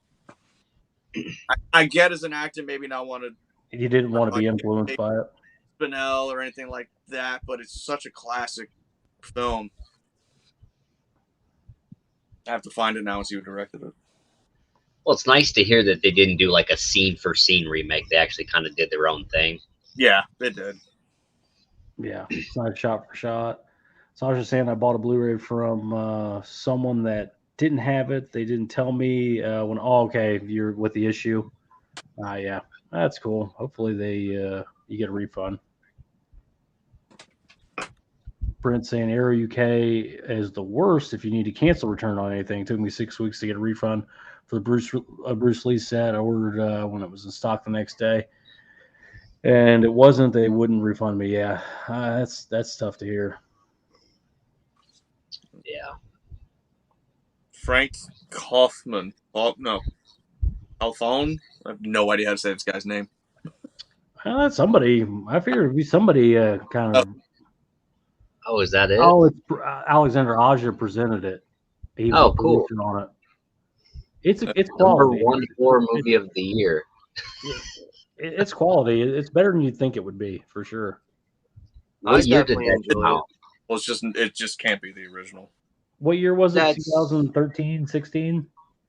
I want to say it was like 2012 or something like that. Yeah, I think it's 12 or 13. 2012. But one thing, like I don't know about you guys, but Achilles slices are just sometimes I can't handle them in movies. And the first time I watched Maniac, and he's under that car and he slashes that girl's ankle, I was like, oh, fuck! Like I did not expect that at all, dude. It totally caught me off guard. Yeah, those are rough. Yeah, whew. Dude, that area is so sensitive. The ankle. Yeah, well, it's so it's sensitive. a very bad injury. If you blow your Achilles, it's a minimum year recovery. So yeah, it sucks. Sometimes I see those and I'm like, oh, I don't know if I want to watch this right now. Like, are you a Jets guy, Chuck? No, but I was watching it when it happened. Well, you're lucky. You're a Jets guy. Chuck's from New York. But I just watched something. What the hell was it? Now I'm trying to remember. I don't think it was it Martyrs? Was it Martyrs that? Oh God, what the hell was it? I watched something recently that somebody had like this like big hedge cutter looking thing and chopped up somebody's Achilles with it. I don't remember what it was. I don't think that's Martyrs. It's hard to say. Martyrs recently. That's why that was the first thing that came to my Was head. it Frontiers? Yes. Yeah. Frontiers. Frontiers French horror. underrated. French horror back in the early 2000s was something special. Yeah. Speaking of that, Inside. Where's that 4K? Or at least even a Blu-ray, a US Blu-ray would be great. Yeah. It's got it with all these others coming. I feel like it's coming. I feel like somebody's doing it. Yeah, but that was a hell of a scene because it wasn't a quick like, okay, we're done here. It was no, we're working it. Yeah. It's hard to get through that ankle. And they were showing it to him and like wiggling it, the friggin' hedge cutter and what hedge cutter, a bolt cutter type thing. It was a thing of this arm. Dude, I remember I saw Hostel in the theater. Same thing. And that, dude, you know what really got me the most was the sound effect. It wasn't even the visual part, really, the sound effect. And like I'm with my current girlfriend at the time, and she's like, "You all right?" And I was like, "About the Ralph." Yeah. She's like totally okay with it. I'm like, "Fuck, dude, I can't even handle this." Yeah. Chuck, I don't know if you've met Sean. He's from Philly. No, never have. Yeah, I've seen him on your channel. Ralph, the way you said Ralph, I figured you probably get it. Like I've seen him on your streams before. I think I'm pretty sure I've been subscribed to his channel. It's just so hard to keep up on people's content, but yeah, nice to officially meet you though. Yeah. Did you guys see the DiCaprio and De Niro the new Marty trailer out yet? No. I haven't seen the trailer. I don't know what it's called. It's Flower Moon something. Flowers of the Moon or something. I don't know what the fuck. Yeah. I got nothing. Brett Madison is the house on the edge of the park orbit with a bad disc. Didn't know about the recall. Yeah, there's a recall for the 4K. I don't know what's wrong with it, but there is one. I want to say it was just like a color thing, but like nothing even like nothing serious. I hear that someone, who was it? Was an Arrow that put something out recently like, oh, there's like literally no dialogue in this like whole section or something. Yeah. I don't think that. I think it was like just like the color was off somewhere around the 4K disc. So I think House on the Edge of the Park and Hell of the Living Dead both had the issue, and I think those were their first 4K. Yeah, there was a green color issue with it. The Hell of the Living Dead, right? Hell of the Living Dead, yeah. Yeah, I think it was something like that with House on the Edge of the Park too. Yeah. It's not Hell of Severin's also doing Dr. Butcher 4K. I remembered, and the other version of Dr. Butcher on 4K, what is it called? Burial Ground? Not Zombie Burial Ground. I'm sorry. Zombie Holocaust on 4K. Yeah. Zombie Holocaust. That should have all been on one disc. That should have been all one release. Yeah. Releases. Yeah. I think 88's doing that too. Russ, not a fan of the Maniac remake. On Praying Mantis, I think I read somewhere that Elijah Wood didn't want to influence the performance. That makes sense. Yeah. Yeah. Sasha, by the way, my break will be over October 1st. Oh, good to have you back. I know. Still got 2 weeks. I know they want to do shot for shot for Maniac, but I am very surprised they did not do that shotgun scene because that's memorable. I don't think I think they knew they couldn't top it, so they just left it out. It's kind of like an Old Boy, the remake, where Josh Brolin doesn't eat the octopus because there's no way you could ever do that again. You just can't. You can't do that. You have to. But there's a nod to it if you've seen the remake where he's literally like leaning over and looking at a fish tank and the octopus comes right up. I thought, oh shit, they're gonna eat the octopus. How's this gonna work? And they didn't. They Rusty, couldn't even CGI it. yeah. Well, Josh Brolin would have ate the damn thing. That's the thing. He's all in. But Thanos, come on. eating a live octopus in 2017 probably wouldn't have gone over very well on camera. Of course. Ah, And someone. That's animal cruelty these days. Russ saw the trailer for the Bike Riders about the real life Chicago Outlaws 65 with Tom Hardy. That sounds like it could be interesting. Yeah, I never seen that Hear one. about that. I don't know about that one. That sounds like a Spicoli movie. Yeah, it sounds like an Easy Rider Part 2. Yeah. Non-praying mantis. Yeah, give me a sick ass U.S. release of Inside. There is a U.S. release. It's on DVD. It's what is it? Dimension or Dream. Yeah, it's one of those Dimension Extreme something like that. I know I have it. It's hard to get. There is a decent bootleg with Spanish release, MOD. It's a bootleg. You get it from Spain on eBay for about $20. It's pretty decent. But yeah, somebody's got to be doing it. Sasha saying, yes, that's Jeff Nicololi's film. I really liked it. Cool. Like speaking of Inside, I don't think I've ever heard one person say, like, you know what, I don't like that movie. Like, as far as horror fans go, I think everybody generally really likes that movie. Yeah, it'd be hard pressed to find somebody that didn't like it, especially a horror film. It's strong. Yeah. Russ did not like Hostel Part 3. Hostel Part 3 is the unofficial sequel. It's not really a sequel. Zombie Holocaust. The first one's good enough. The first one's good enough for me, and I'm not even crazy about that. Yeah. Sasha. Yeah, I have British friends. I know what it is. I remember I hang out with Masters of the 80s all the time. I trust me, I know. We'll see what Sean got in. Yeah. Yeah, I got like 5 things here, but whatever. So, no I remember the last time I was on a stream with you. I forget the guy's name, but you guys were talking about the guest.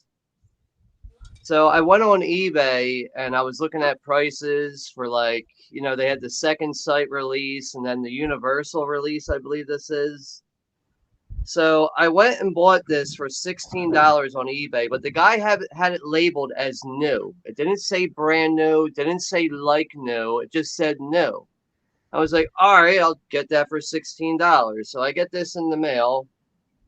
And I open it up, and the disc looks fairly all right. And then I see that there's like this little fuzzy spot, which is not going to show up on the camera here. It's like right in the middle.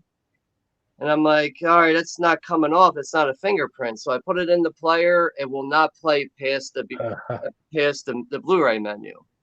So I got in touch with the guy and was like, I don't mind scratches on things, but if it don't play, then what am I getting for $16? And it also says on there, no returns. So what am I getting out of this? Yeah. So he just said, look, just return it and I'll refund you your money. So I got to return this tomorrow. And I'm probably going to go ahead and get the second sight edition and stop fucking around with some idiots on eBay. Yeah.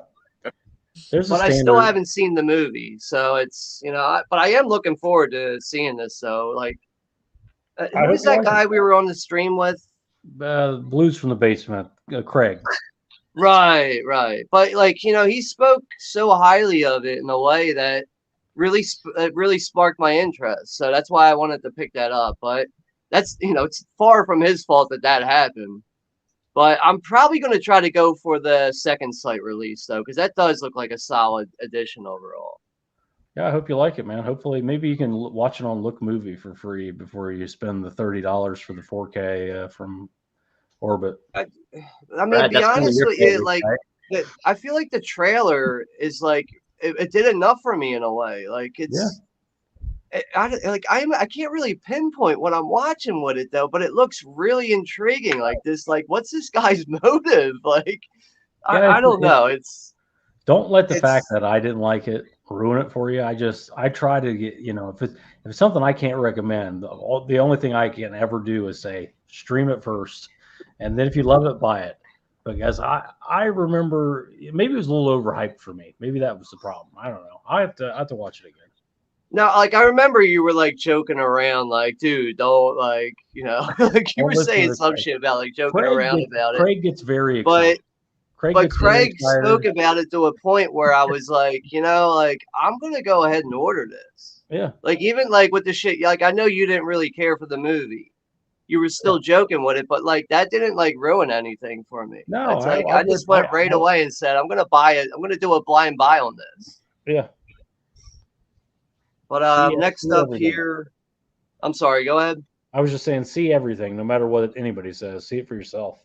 Right. Like, I feel like no matter what somebody says, if there's something with a trailer or artwork that really intrigues you, just go with your own instinct, you know?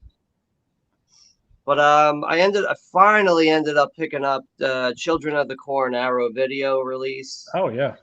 But I missed out on the slipcover because I waited so damn long. But I think I only paid $18 for this, the regular Blu-ray. So most regular. But I did sit down and watch this. I haven't checked out the features, and for so long I've been watching this movie on DVD, which is a really bad DVD. And to me, this looked really good. It's a 2K restoration scan or whatever. Or a 2K restoration of the original camera negative, but this looked pretty good on Blu-ray overall. Arrow Blu-rays, for some reason, they look like 4Ks to me. I don't know why. I don't know what they're doing, but they always do a great job. Yeah, it's really not.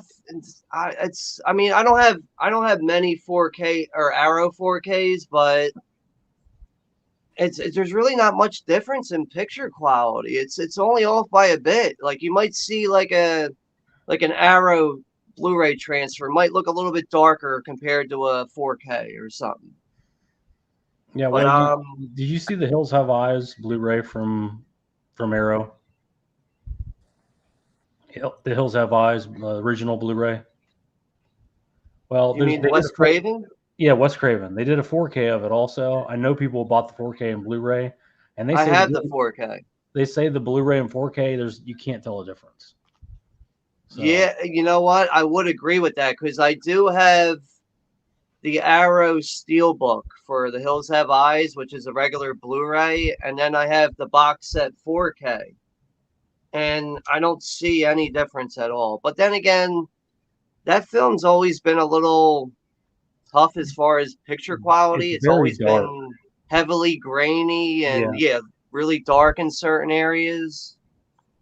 But like, I only bought the 4K box set of that because I ended up finding it on sale at an FYE for under $30, which was like really weird. I was like, 4K box set, an Arrow video release at an FYE is usually a fucking murder ripoff. But it was like just under $30. I was like, all right, I'm gonna buy that. But as far as comparing the transfers on it, it's not like it's night and day. It's pretty exact. I actually heard the Children of the Corn 4K had a lot of dark issues and whatnot, that it's better to watch it on Blu-ray. I don't know if that's true. I can't speak to that myself, but I have heard that. It's so tough that we have to keep up with stuff like that to compare that with transfers, with regular HD transfers and 4K. But unfortunately, that stuff happens, and sometimes these labels and these studios can only do so much with what they have to work with. Some films haven't aged as well. Some films weren't kept up as well or taken care of, or the elements just weren't stored well. It's always that's always another thing with being a collector. Like, all right, how's this movie gonna look? It's always like certain movies might have already looked troublesome from the beginning, and there's only so much that these labels can really do. And some of them were so low budget to begin with that they didn't have the correct elements to do what they needed to do. So now trying to go back and remaster them doesn't work as good, or they remaster 4K and it doesn't work. It doesn't look good. Yeah, that's pretty much pinpointing that. But next up here, I got the new. Well, I decided to go for the Blu-ray on this. Because the 4K of this, that's another thing I'm trying to, like, as a collector, really just cut back on certain things. Like do I really need to spend the extra money on a 4K or something? And I think it was like maybe like $15 difference to get the 4K on this, and I was like, I don't know, man. I'm just gonna settle for the Blu-ray because I'm not very familiar with this film. I've never owned it before, but this is obviously Mario Bava's 1964 Giallo, Blood and Black Lace, and I was actually talking to you, Brad, through text messages when I was actually watching this, and just sitting there putting it on, like I could not believe the color schemes really popping off of the screen at me. And I'm not very familiar with the film as it is, but this looks beautiful already on 4K. I mean, on Blu-ray. And I know John Grande over at Grande's Graveyard, he picked up the 4K of this. I know quite a few people have picked up the 4K, and I'm sure there probably is some kind of difference because this movie's so fucking stylish. But like overall, just the colors in this movie, like, and apparently this is pretty much like what inspired Suspiria with Dario Argento. And you do see that throughout watching this movie, like sitting there, there's certain scenes, like, yeah, just like a lot of things are so reminiscent, and I'm very familiar with Suspiria as it is. So, but I haven't gotten to the features on this yet. Every scene seems to have something of color to focus on. You know, whether it's a red raincoat or whatever, you know, there's whatever the bright, there's something you're supposed to be looking at. Yeah. It's like, I would call that like good distractions. Yeah. They might take you away from the storyline for a second. He knew what he was doing, Bava. Yeah, definitely. Like I like to say with Bava, he was truly a master of his craft. And there's actually a lot of Bava films I still have to catch up on. But I mean, another thing I really like with this release, this is the first time I saw a slipcover on a slide box. Oh, that's the box underneath there. Yeah, like this. I guess they got rid of the J cards. There's no J card. It's not a J card anymore. Okay. Is there stuff on the back of it? This is a straight up slipcover on here. Is there art on the back of it? It just gives, like, on the back of the slipcover, you got the limited edition contents, but it's completely black on the back. Bare on the back. I wonder why they did that. Why they're still doing that? Because they've been doing that for a while. Now, the only thing I can think of, I'm probably wrong about this. The only thing I think the reason why it's probably black is to maybe relate to the black lace of the title. Yeah, I don't know. They've been kind of leaving shit out. I know Chuck's got some releases in where the back of the box has been blank for a while because the J card sits over top of it. So I just usually, usually a release would have some kind of image or something there. Yeah, I mean, the only thing I don't really care for with the slipcover is now we don't have anything to protect the shelf wear on the bottom. Yeah. So you got to be careful with this sliding it off your shelf. Yeah. You kind of have to pick it up and not drag it. Did you guys see the bonus features on the back of that slip for that release? Dude, it's endless. It's enormous. Like, this is there's no way you're going to be able to focus and read all that. Sean and I have talked about this before. This is why I say Arrow over Second Sight. Second Sight, as good as they are, they don't have bonus features to the level Arrow Video does. When Arrow Video does a release, there's numerous bonus features. Second Sight does have good bonus features, but there's only a few, each release, and then the same money. They have the good bonus features, meaning Second Sight. The difference between the two of those, I mean, I don't know what's included in that release. I do want to pick that one up, but Second Sight might give you like a 200-page book. Yeah, the book. Yeah. I mean, like hardcover, like not just thin little pamphlet. Like it's an actual book. I guess that's a preference thing. Because that book, you could burn that fucking book for me. I want all the disc contents. I want the stuff that I can click and watch. But if you're into the book side of it, Second Sight kills the limited edition as far as that end of it, versus the booklet that you're going to get with Arrow. Yeah, I would agree with you there. Like I'm I'm not really a book person. I don't do a whole lot of Surprise, reading. we're not big readers over here. Yeah, like I'm the type of person that'll be reading a book and I get through a couple pages and I go, shit, what did I just read? Yeah, what was And it? I got to go back again. Yeah. I never been good with like reading and stuff. I've read plenty of books in my life. I just eventually settled on movies, but I do agree with you about Second Sight. But I mean, overall, like with whatever features that will be on a Second Sight release, they're done very well. They are done really well overall. But yeah, they probably could add some more features, special features to the back of their to their releases overall. But I don't. There's something about the Second Sight packaging that just really like it just I don't know. It's just like as soon as I see packaging on Second Sight releases, I'm like, damn, that's nice. Like, you know, it's undeniable. But some of them, I mean, It Follows was like 55. That was the first release from them I saw like really that high. I mean, I think that the Texas Chainsaw one I think was 60. 62, 63 And bucks. that jam Dry. crap that was in there. But it had one less release on disc yeah, than the Dark Sky one. yeah. No, But for it's like, the most part with Second Sight, like I mean, I have like The Witch and all those things. I think all of those I think were like the Arrow releases in like the 30s. So you spend that type of money, like 30 something bucks or something like that, and getting, you know, beautiful release, and then, you know, you turn around and get something like this from Severin with just a slip cover at $55. It's like, yeah, it's $20 less, and I got that stunning release from Second Sight. it all comes down to preference, what you value more. yeah.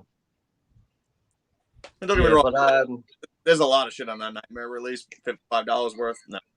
Yeah, definitely not a $55 release. That's a $35 Severin or Vinegar Syndrome 4K. Yeah. You know, Now, for 55. have any of you guys picked up the Second Sight release for May? Yes. I have it. Was that like plentiful with special features? Give me a second. I'll grab it. I gotta look at it. Yeah, I remember when that came out, I only knew like 2 people overall that really went and grabbed it. I didn't pick it up yet. I still have it on DVD. Yeah, I plan on getting the standard edition eventually from Second Sight. You know, also that box set, like it does look like a really nice release, and it's overall, reasonable, that's a too. very underrated movie. It's reasonable too. That box set, the Blu-ray box set, is less than 40, I think. That's not bad. Yeah, I'm not exactly sure on that, but I'm pretty sure it's significantly cheaper than the 4K. The 4K ones. There's 3 different audio commentaries. A good amount of stuff on here. There's an interview with the director. There's an interview with Jeremy Sisto. Interview with actor James Duval. This is 3 different interviews. 4 different interviews. Interview with the cinematographer. Interview with the editor. Interview with another editor. There's a whole bunch. They're big on the interviews. 3 commentaries and a whole bunch of interviews.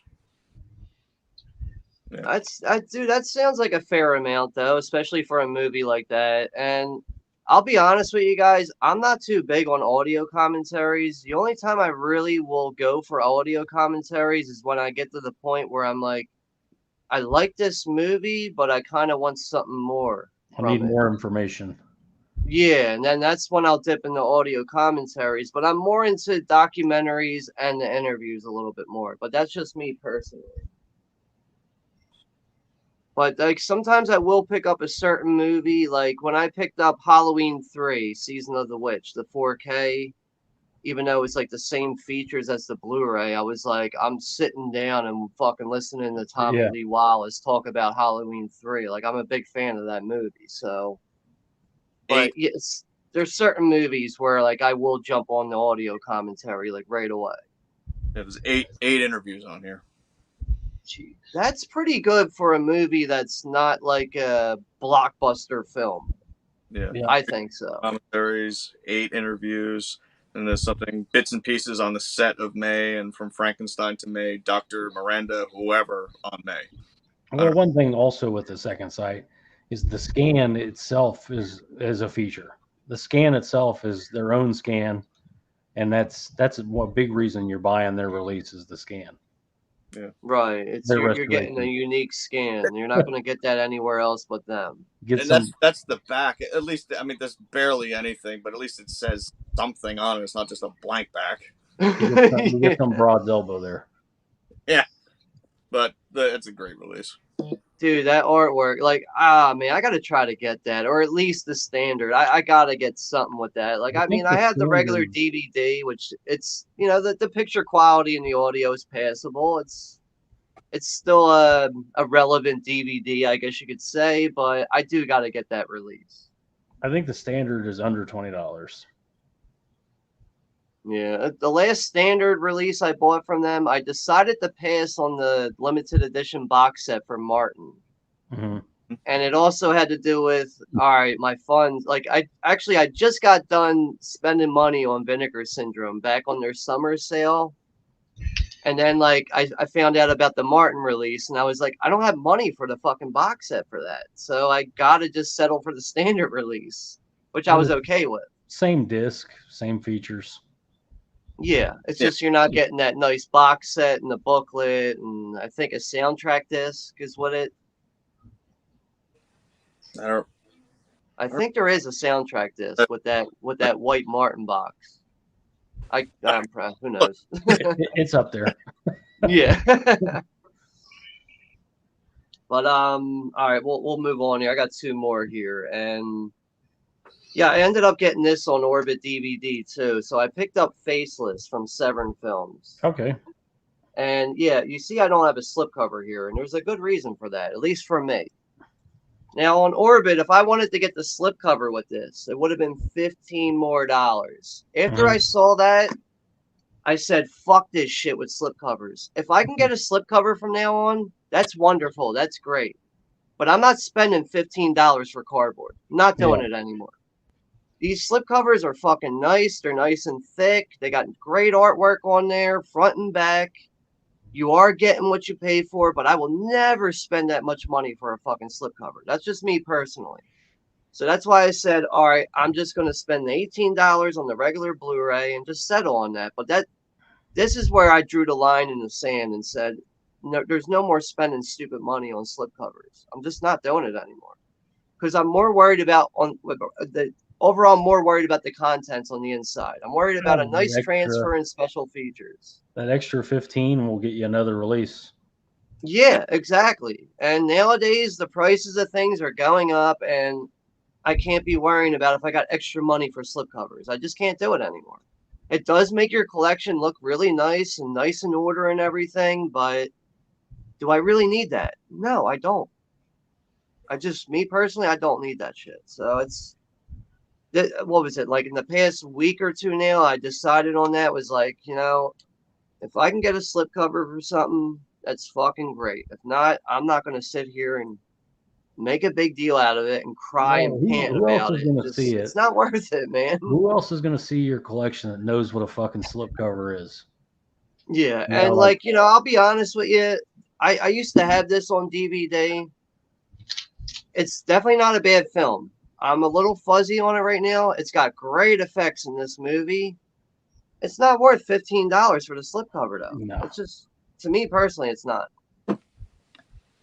But I haven't even taken this out of the shrink wrap yet, so I'll have to get around to checking that out soon. So, but yeah, the last thing I have here is probably one of the my favorite things that I picked up recently, and that's the Andrzej Zulawski box set from Eureka Entertainment. And I've always been a big fan of his 1981 film Possession, and this was supposed to come back out, or was supposed to come out back in May, and it got pushed back to August.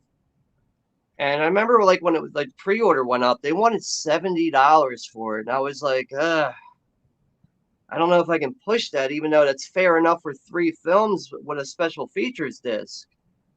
So they pushed it back to August 28th. And then they dropped the price down to $48.99. So I was like, all right, now I'm more interested in picking this up. Now, I've never seen anything else from Andrzej Zulawski outside of Possession. But Possession always intrigued me to the point where I'm like, I want to see more films from this guy. So when I heard that Eureka was releasing this, I was like, I don't know. I'm gonna take a look at the trailers a little bit more closely. And I kept watching the trailers for the 3 films in this set, and they look so bizarre and fascinating and just far out there. Like it just, I don't know. That's another thing with Andrzej Zulawski. His work is really hard to like sit there and actually describe. He loves doppelgangers. That's another thing. Like it's the shit with doppelgangers to me. Like I don't know how somebody could sit there and just review his films easily and explain it and make it make sense. But the 3 films in this set, you have a film from 1971 that's a war film. That's labeled as a war drama film called The Third Part of the Night. Then you have a horror drama film from 1972 called The Devil. And then you have a sci-fi adventure film from 1988 called On the Silver Globe. But from reading up on this movie, apparently it took him 10 years to get this movie made. He started making this movie back in 1977 and didn't finish it till 1988. Now, the only thing I watched in this set so far is On the Silver Globe. I decided to go backwards instead of going from the first film in the set. I said I'm going to go from the other way and go backwards with it. But On the Silver Globe is 2 hours and 45 minutes. My mind was blown with watching this movie. I really can't describe what I watched in this film. It's so fucking mind-blowing. But I mean, overall, if you're a fan of Possession, you're looking for something different, I think this is worth picking up, this set. You're getting 3 films for $48.99. You're also getting a special features disc with interviews and 1 documentary. I don't know. Like, if you're looking for something different, like I said, you're looking for something different, and you like Possession, I would say go ahead and do a blind buy on this. But I still have to check out the other 2 films in this set. But so far, I'm satisfied with this set. Yeah, Possession's about to get a 4K from Umbrella. From who? Umbrella, you said? Umbrella. Okay. Umbrella's doing it, but also Second Sight is also doing it. Yeah, I know I got the Mondo Blu-ray. You know, I can't show the fucking tits on the front of this. Sure you can. Sure you can. On the 4K tent revival? Yeah, you can.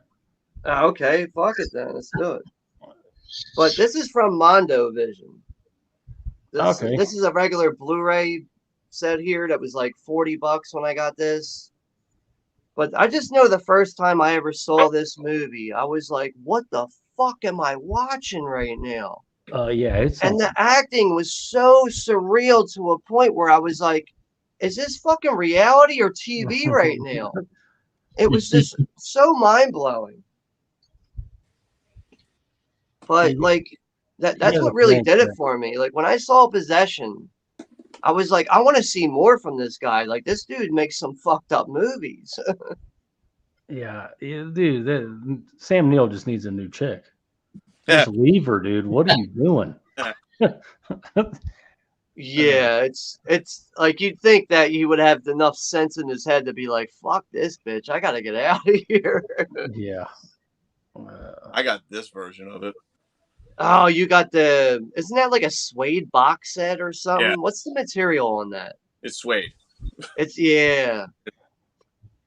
Comes up like this. That comes with the soundtrack disc and I think a special features disc because this is only a 1 disc set. This one. It's a magnetic thing. Yeah, that's right. It like opens. It's the magnet part holds it shut or whatever. Yeah, see that's probably the one I should have went for, but it wasn't available when I bought this one. Yeah, but apparently that was sold out when I found this one. Yeah, they're doing a 4K of it. So, fuck, dude, that's so nice. Yeah, soundtrack, Blu-ray. And I think there's like a ton of like postcard here or something. Yeah, it opens up like this. Yeah. But like just the fact that the outside of that box set is suede. What other releases out there are suede? You know? Yeah, I mean it's got all kinds of shit in here. Yeah, that thing is definitely loaded. It looks like overall you get your money's worth with that thing. Oh yeah. And it was limited If to. I remember correctly, I think that was around like 60 or $70 for that set, which is worth it. And I spent 40 for the single disc, which is still really nice. It's a nice single disc slide out. That's a certificate authentic thing. Yeah, with the numbered edition there. Yeah. It was a great set. But I mean, I am satisfied with this one, but now you're saying that the 4K is coming out, I'm probably gonna have to dip on that. Yeah, I Umbrella's doing it, Second Sight is doing it, and also Mondo Vision is doing it as well. Jeez. Oh fuck! I'm probably gonna wait for the Mondo one. I just something about the Mondo one, like with the single special edition. Yeah, like this is a really nice release to have.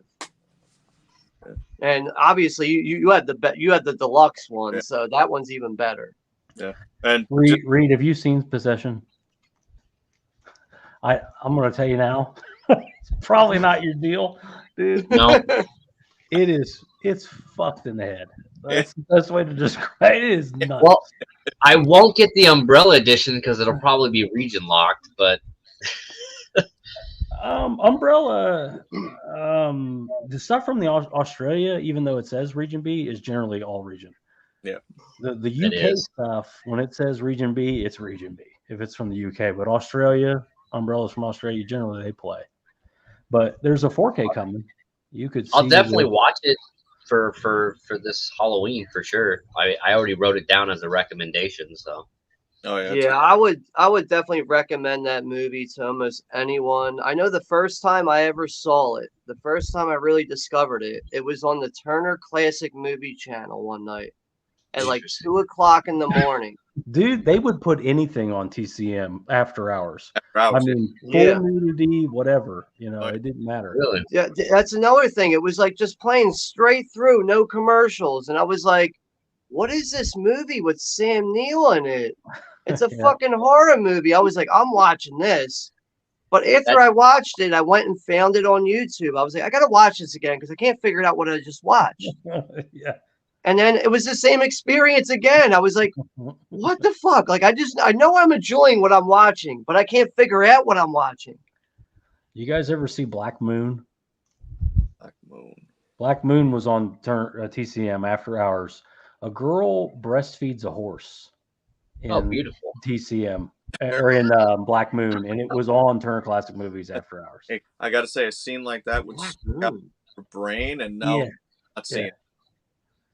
So that's what they were doing back then. Just because it's 1 a.m., kids are asleep. Just play whatever you want. Going back to 10 minutes ago, Martin did come with the soundtrack. Okay. Yeah, I had a feeling it did. I love Sam Neill, so the fact that he's in it is worth watching. I mean, I think I saw Event Horizon before I saw Jurassic Park, so Event Horizon. Sam Neill in possession. Event Horizon is like, I mean, I'm trying to think of a good analogy. This is like, I mean, Event Horizon is like a linear movie. It's like a real movie. This is almost like a David Lynch. Oh God! But you know, Cronenberg, Lynch, kind of. You know, there's ambiguous elements to it. It's a WTF title. We're going to do it on the WTF stream one day.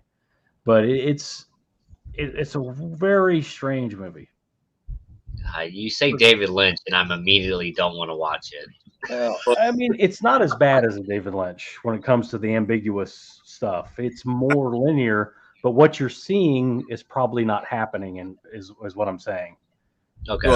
Well, like what Sean was saying, like you sit there and you watch it, and you like it, but you just don't know what the hell you're watching. That you're like, what the fuck? And once it's done, you just want to hit play again. Yeah, you want to go, wait a minute, I need to understand this a little more. And you can watch it a million times and you still may not get it. But you watch it all that many times and whatnot, and it's like, holy shit. Great. I don't know what the fuck it is. It's great. Right, dude, like I've heard people like actually request on my channel, like, yo, that movie Possession you're talking about, can you do a review? I'm like, I don't know if I can do that. I don't even know how to talk about the movie. Like, I really don't. Yeah. You can sit there, you can start talking about, oh, well, we have this edition, it's Sam Neill, and you can start going through it. And then they'll just, at some point, you'll just go,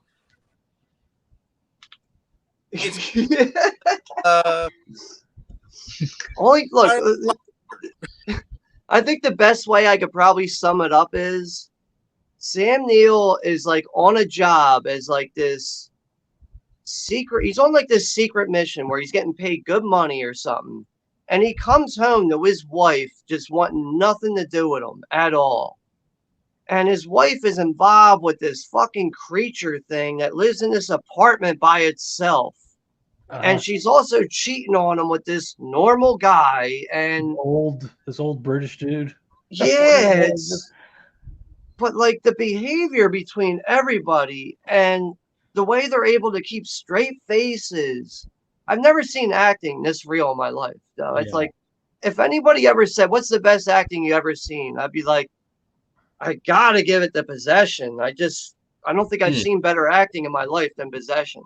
It's got subtext to it. It's about transformation and relationships and people changing. Doppelgangers. Something, it's a fucked movie, man. It really is, but it'll keep you watching, I think. Yeah. I think it'll keep most people watching. All right, let's catch up with the chat here. This thing's gonna screw up again. I'm trying to spell her fucking why name. it keeps doing this? Let me back out and come back in real quick. Yeah. But yeah, when Isabel Adjani has that fucking miscarriage in the subway, what the fuck? And like I said, you stare at the screen like. What's the runtime for Possession? 2 hours. Yeah. Does it fly by or is it like a? Oh, it moves. It's not that you're sitting there like, oh my god. I think movie. I'm only 45 minutes in. Like, no, dude, it says the runtime is 2 hours and 4 minutes, but I think there's enough there to keep you to where you're like, oh, okay, we're at the credits now. Sure. Is that on your October watch along list, Sean? I know you got a big list for October. Yeah, it's not like my October list is more Halloween movie related as far as like films that take place on Halloween. Gotcha. But I didn't go with Possession because a lot of people are not familiar with that movie. So if I do a watch party for that, there's probably going to be like 4 people there. And then the people that do watch it are going to unsubscribe. Yeah, that's dude. That all I gotta say is that miscarriage in the fucking subway with Isabel Adjani. Holy fucking shit! I don't think it's a miscarriage, but we can get into that later. I don't know what it is, dude. It looks like a miscarriage, though. It's something. I think it's her. Whatever. Spoiler. We're going to leave that alone. Closest we can get to it, I think. Yeah. Okay. Ombre Mantis has the Dimension DVD and 2 import releases of Inside, a new U.S. release. That's a great movie. Yeah, it just is. I wrote that one down too. That's on my watch list. Inside's on Shudder if you want to check it out. Oh, it is? Okay. Yep. That's worth your time, dude. If you're okay with subtitles, that's worth your time. Yeah. Part of that frame. Yeah, I like if you guys are putting it up there with high tension, like I'm down for it. Part of that same wave of horror. I think, well, me personally, I like Inside more than in High Attention. Yeah, damn, I can see that. I agree with that. It also takes place around Christmas time, so it's kind of in a way, it's kind of a Christmas movie. Yeah, it takes place on Christmas night. What a fucked up Christmas movie. Yeah. Sasha saying Jeff Nichols made Take Shelter on Mud. Okay. Sasha's asking if it was disc rot on the disc. Who knows what it was? It had to be. I haven't really experienced that yet, but I have experienced the gassing or whatever it is from the inside of the 4K disc. It's Yeah, all off greasy and gassing or shit. out gassing, whatever it's called. Yeah, dude, that was it. The Child's Play fucking Scream Factory 4Ks were all greased the fuck up, dude. Yeah, I've seen some other companies have that Yep. also. Yeah. I have a bunch of releases on 4K that have that, but doesn't cause any issues as far as playback. This still plays. Yeah, non-praying mantis. The guest is exactly like the Terminator, right? Yeah. No. That's what Craig would say. That's what Craig would say, but no, it's not. Chubbs, what's going on, man? What's up, Chubbs? By the way, if I suddenly disappeared, my phone died. Cool. Just gonna run the chat and do my. I got about 4 here. Arrow, yeah, very solid. Let's see here. Chris C. putting over Blood on Black Lace. It's great. Sasha saying best looking picture I've seen on my projector was David Attenborough's series called Africa. It's not even 1080p, but 1080i reference quality. It's all how it's shot, I guess. Yo, I love that David Attenborough shit though. Like just hearing that guy talk, like I don't know. If I'm bored as shit, like sometimes I like to watch random documentaries if I can't sleep one night. Doesn't even matter what the subject matter is. If it's presented well enough, you got my attention. Non-praying mantis talking about the second sight May box set. Anybody ever watched the sequel with the director called Roman? No, I don't even think I was aware of that. I didn't know there was one. I've never seen it. Sasha's recommending the commentary for 12 Monkeys. I bet that would be pretty good. God, I hope so. I hated that movie. Yeah, I can't stand 12 Monkeys.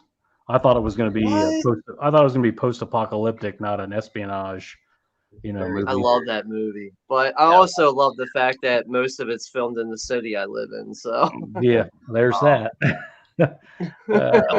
Russ said, "Don't like Saul." The Saul docs because there's more than one. Okay.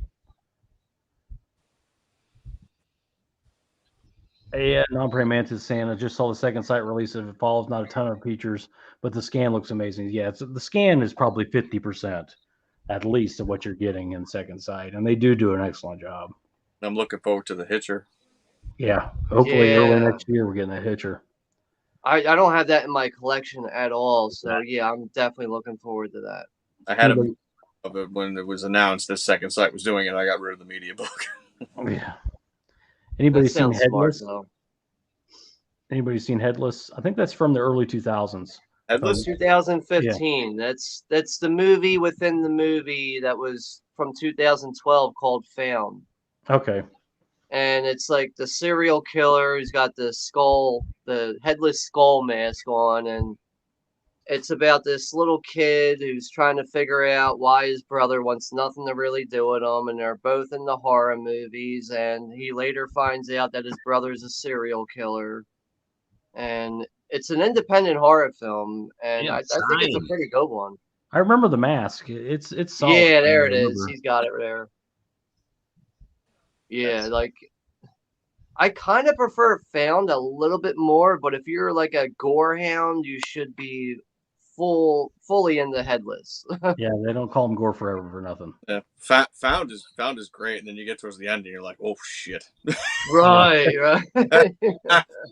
Just fucking swinging. Non-praying mantis has that same Velvet release. Hasn't picked up. That's why he hasn't got the Umbrella release, but maybe he'll do the 4K. Let's see. Trying to get through these pretty quick so we can. It's getting late on a school night here. Yeah, I kind of went on a rant there for a minute, so it's no big deal. Chris C, we talked about Event Horizon, so yeah, of course he's excited about that. I have Found on Blu-ray too, but it's literally like directly behind me, and I don't feel like a whole rack falling. So. Sasha does not like Event Horizon. Sasha doesn't like much horror actually at all. And by the way, with Warner Brothers being in trouble, being sold, maybe we could finally get The Devils. Isn't that a Warner Brothers title? That would be great. I still have that bootleg, but it's kind of amazing somebody hasn't put that out. Yeah, Severin. It's got Severin's name all over it. From Right. because of the cross scene and some of Oh, those. there's a reason that they haven't done it. They would not give anybody the rights to it. Yeah, because of that. So let's do it. Come on. I would love a major release of that. Yeah. I just want the film fully uncut because I have it on DVD. It's a really nice DVD, which I cannot find right now. It's a 2-disc set with a nice booklet, but it's cut. Yeah, there's a good boot of it out of where's this from? Yeah, it's from somewhere like Brazil. It's a BFI release or something like that. The UK one I think is BFI. Yeah, that's the one I have, and it's a shame because it looks like a really nice. Like when I first got it, I was like, "Oh, this looks great," and then I'm like reading up on it. I'm like, it's cut. There's a boot with everything included, and it actually takes all the bonus features from that UK one and includes it in here too. Oh, you got the proper artwork too, man. Yeah, dude, you got the proper artwork with that shit, man. Fuck, dude, you got everything, don't you? Yeah, probably. It's Black Moon, Russ, not Blood Moon. It's a Criterion release. Sajid Zayn, one of my personal favorite directors. I'm not familiar with his work. Might be number one. I don't even think I've heard of that name before. Non-praying mantis likes high tension or inside much more than high tension. The killer is scary as hell. The broad, yeah. I'm a bigger high tension guy, but I love inside also. Like I like high tension a lot. I just feel like maybe this is cliche, but when you first get that, like the first watch that with the twist, you don't really get that effect really again. Yeah, absolutely. But I also feel like there's still value to having go back and rewatching the movie. It's just not as effective. That's all. No, it's definitely not as effective after the first one. Yeah. But it's gory as hell. Yeah. Right. And Christmas is just Tuesday, whichever day it falls on. Yeah. He's British.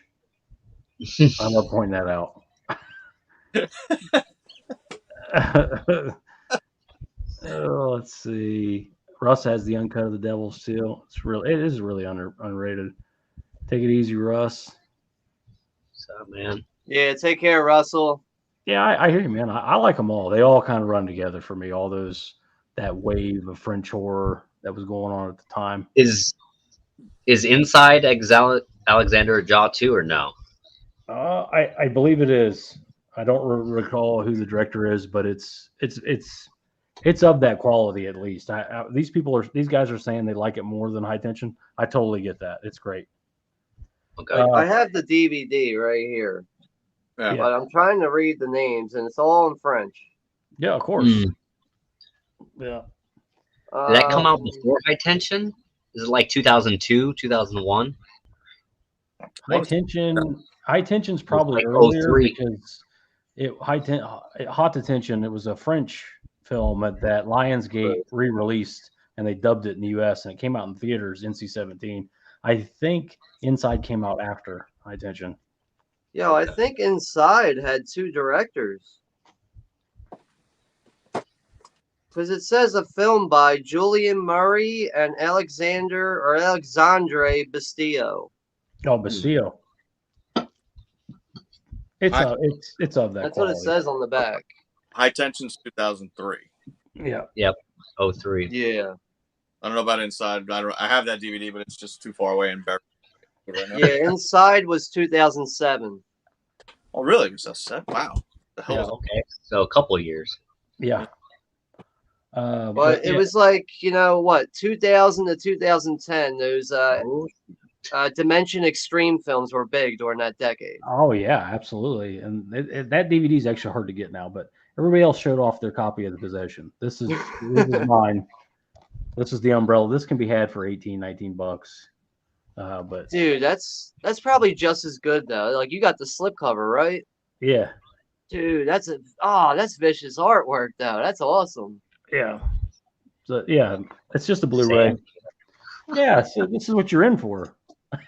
Reed, doesn't that look great? It looks appetizing for sure. There's Sam Neill at age like 12 when he did this movie. He looks so young in this. It's crazy. Is that his first film? I don't know. He was very, very young in it, but yeah, this is a good little release. But yeah, the 4K is coming from the same company. Okay. All I know is the first time I saw that movie, the next day I wasn't the same man again. I just wasn't. My life changed a bit after seeing that. Well, let me bring the quality of the stream down a lot. This was the free shipping title from Orbit, and it's a 4K release. It's foreign. There's one special feature on this, but it's Orphan First Kill. I have heard some mixed things about it. Don't know how good it is. I love the first one, so but I needed a third title, and this is what I ended up popping for. The only 4K is only available in the UK, not available in the US. One special feature, a making of featurette that I'm sure is 10 minutes. Probably not a great release, probably not a great movie, but it's better than paying for shipping, in my opinion. Agreed. That's the other great Orbit free titles, free shipping. Yeah. Just buy a third title, you get free shipping. How does that not make sense? Instead of paying $4 for shipping, I'll buy a $20 title. Just, why not? Very excited to get this in. This is the first time owning it, even though this is the third release within a year. Crimes of the Future on 4K from same site. This is a Cronenberg movie. It's a weird one, man, but it's Cronenberg, so what do you expect? But this is a very, I would say, very linear Cronenberg movie. And that's what I like about it. It's not so ambiguous and weird and crazy. It's weird, trust me, but it actually is a real narrative to it, as opposed to the ending is kind of dealer's choice. Decent special features on it from the second site here. Again, this was $28 versus the $55 for the limited edition. Same features. I'm happy to get it, but this is a very I would think odd choice for them, but it had a US Blu-ray, a US 4K, and now this 4K from Second Sight that all came out at different times, 6 months apart. So you haven't seen this one. This is a pretty good Cronenberg, in my opinion.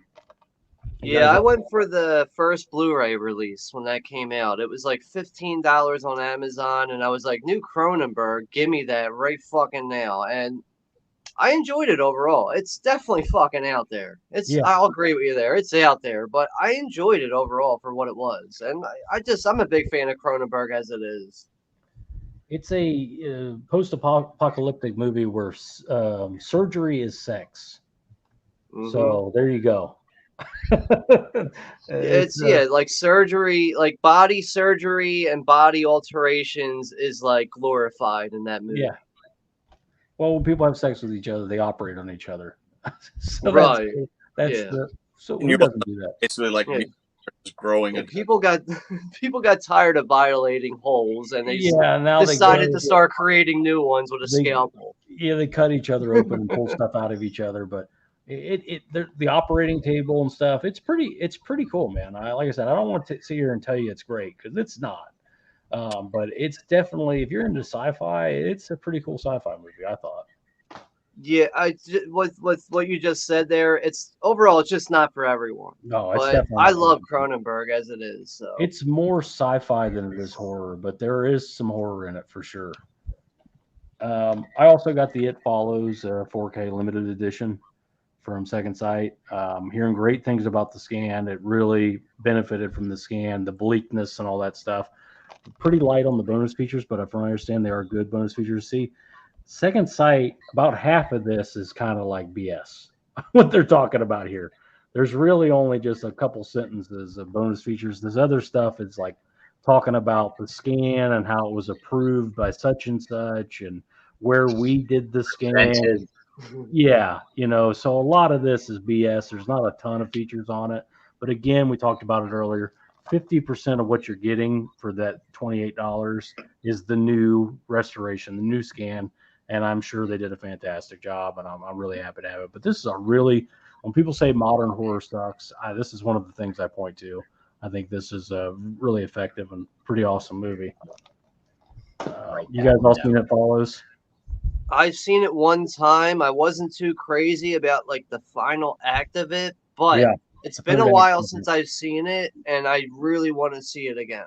And that was not the original third act. They ran out of money, so they had to change it. Oh, Yeah. well, The, I'm the pretty sure if I see it, like, you know, if I get whatever, if I get that release, I think I'm gonna feel way differently about it because it's been Yeah. a while since I've seen it. You just check it out, rewatch it. I actually have I think I have another copy of it somewhere. I have to look, but and then the last one here, I've been wanting this 4K ever since it came out, but I waited for a better price, waited for a better price. It never came.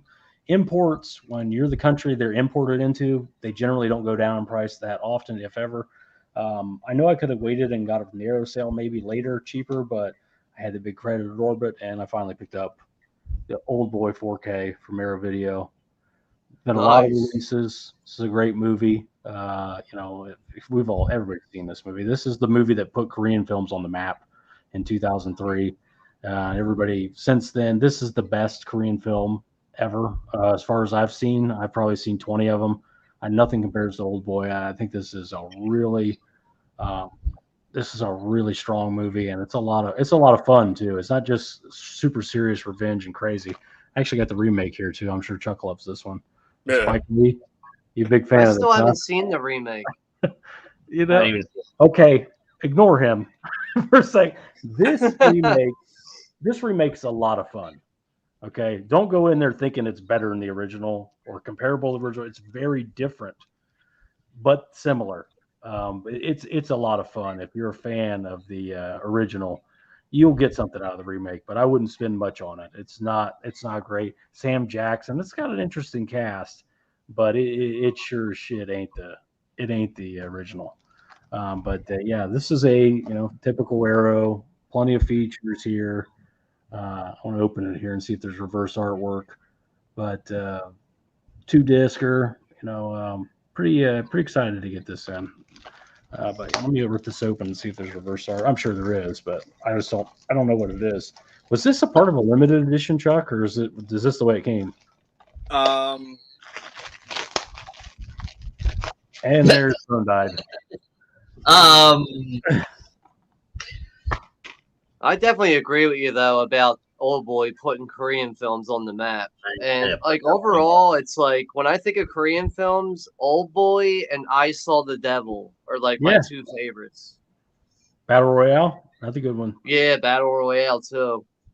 This is funny. This was inside here. Oh, it's your favorite. They do that, man. Movie. I love this movie.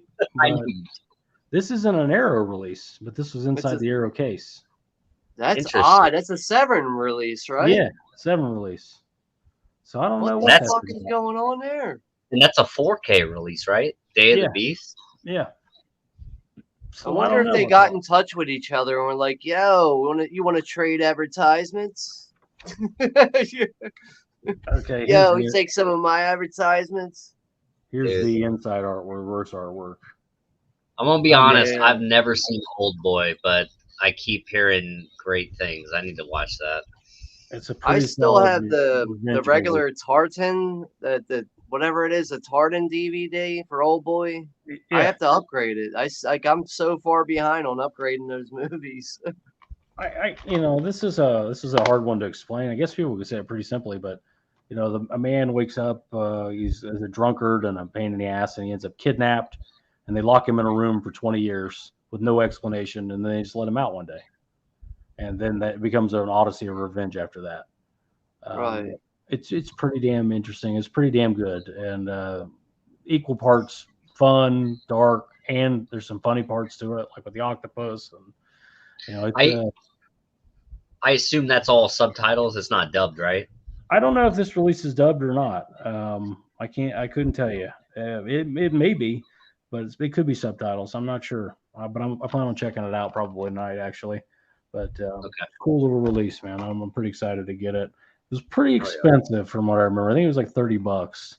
And on the Arrow UK sale, it'll probably be 20. But again, I had that credit, and the fuck, tired of waiting on it. Picked it up. I'll download that for free. Yeah, definitely check it out, man. Definitely check it out. All right, I think the price of that's kind of understandable, especially for a foreign film like that. yeah, And like another thing I've always liked with Old Boy, like it seems like he's been locked up in that room for 20 years, and I feel like that his captors have underestimated him because it almost seems like he accepted his 20 years with no problem. yeah, But once he gets out, now you guys fucked with the wrong bull. yeah, yeah, absolutely. Yeah, it's yeah. I'm kind of surprised you haven't seen this, Reed. I mean, I know that you missed out on a lot of movies, but this seems like something you would have watched. It's Yeah, pretty yeah. It's interesting. not a horror movie, right? It's more action.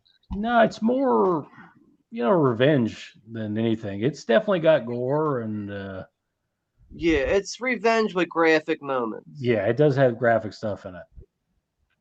It's dark, man. It's very intriguing, I think. Yeah. Well, you're right there along with him. It's the mystery element. Like he has no idea why he's been confined, and this Right. all happens immediately. It's not like we're spoiling it. He gets confined very quickly, and he's begging people to tell him, what the hell, what's going on. And What did I do? he's trying to stick his head under the opening where the feed shoot, and they just keep pushing his face in with the foot. I don't know. It's just comical too. It's funny and dark. It's a lot of things going on with it. But I feel like as he gets to the end of his sentence there, like, it's sitting in that room, it almost seems like he's like, all right, I'm accepting what I'm dealing with at some Yeah, and point. they It don't seems tell like him. that, but once he gets out, it's like, look out, man. Yeah, they don't tell him he has 20 years or 5 years or 5 minutes. They don't tell him anything. He has no idea why he's being held. And you don't ever find out. You don't Well, ever it's find part out of- why he's in there. Well, it's part of the story. It all. Okay. Yeah. Yeah, that's You where do eventually figure it out. He wants information. He wants to know what the hell that was about. But right. I'm just trying to give you with what I'm explaining. I'm just trying to give you the general idea without spoiling it, really. Absolutely. Yeah, I'll definitely check it out. Russ has seen Frontiers with the Nazi cannibals. Does Frontiers have like a solid Blu-ray release? Because I don't own that one, and I've seen it before. That's a rough movie. Second Sight just put it out. Okay. Yep. Chris C says, I have the Blu-ray of High Tension. Love that film. Yep, I'm a fan. Andre Manis was telling us Inside, directed by Bustillo and Julian Murray. Yeah, I had a feeling it was two people. It's just weird on the back. It doesn't say directed by. It just says a film by with the two names. Yeah. Yeah, Sasha, I do not like 12 Monkeys at all. I'm not. How many times have you seen it, Brad? Twice. Yeah, I've tried watching it twice in the same thing, but now that I hear the commentary is pretty good, I might just watch it with the commentary. Maybe it'll make sense. But I'm like, what? I can't understand what's going on in that movie. I thought it was going to be a post-apocalyptic sci-fi dystopian movie, and it turns into this big. Well, it kind of is. It's chopped up. It's very weird. I like the way it started. I didn't like how it turned into this espionage thing. That just was that's my take on it. But I mean, I know people love it. It's a very celebrated movie. I do feel like too, like the time travel in the movie kind of throws you out of place at times. Got the slip at least with your 4K. Oh, I got the 4K of 12 Monkeys, but I'm trying to like it. Trust me. I mean, I just know the first time I ever saw it, yeah, I had trouble getting into it. But once I finally owned the movie and sat down and really analyzed it and watched it, I'm like, yo, this is fucking really amazing. And on top of it, it's filmed in half of it's filmed in the city I grew up in because it's filmed in Baltimore and Philadelphia. Mm-hmm. Okay. Yeah, they didn't have to do much to make Baltimore look like a bomb hit it. What are you talking about? I just love that scene in the beginning where it's City Hall in Philadelphia and it's snowing out and a fucking bear comes out of nowhere. Yeah. What? Yep. Yeah. Baltimore Inner Harbor is legit. That's a nice place. But the rest of the city, not great. If you like blue crab, it's great. Oysters. Yeah, I've been to Baltimore quite a few times, and all I can say is the harbor is beautiful, and it's a great place to go for a baseball game for a Baltimore Orioles game. Other than that, Other than that, you try to convince me of anything else, you're lying. Yeah. Go down to Annapolis if you're interested in spending some time in Maryland. Non-praying mantis possession is good for eating shrooms. Probably. It might make more sense. I've heard that sounds like right down. Yeah. And Russ, go down to Joshua Tree and watch it. Yeah. Thinking about that right now with shrooms, I actually did watch Inside with a couple of friends one time on acid. I did watch Inside one night. We went on a 12-hour trip, stuck in the house, picking out random movies. I remember we watched Return of the Living Dead, just a bunch of random shit. And then my boy comes downstairs. Yo, I found this French fucked up movie from a couple years ago. We gotta watch it.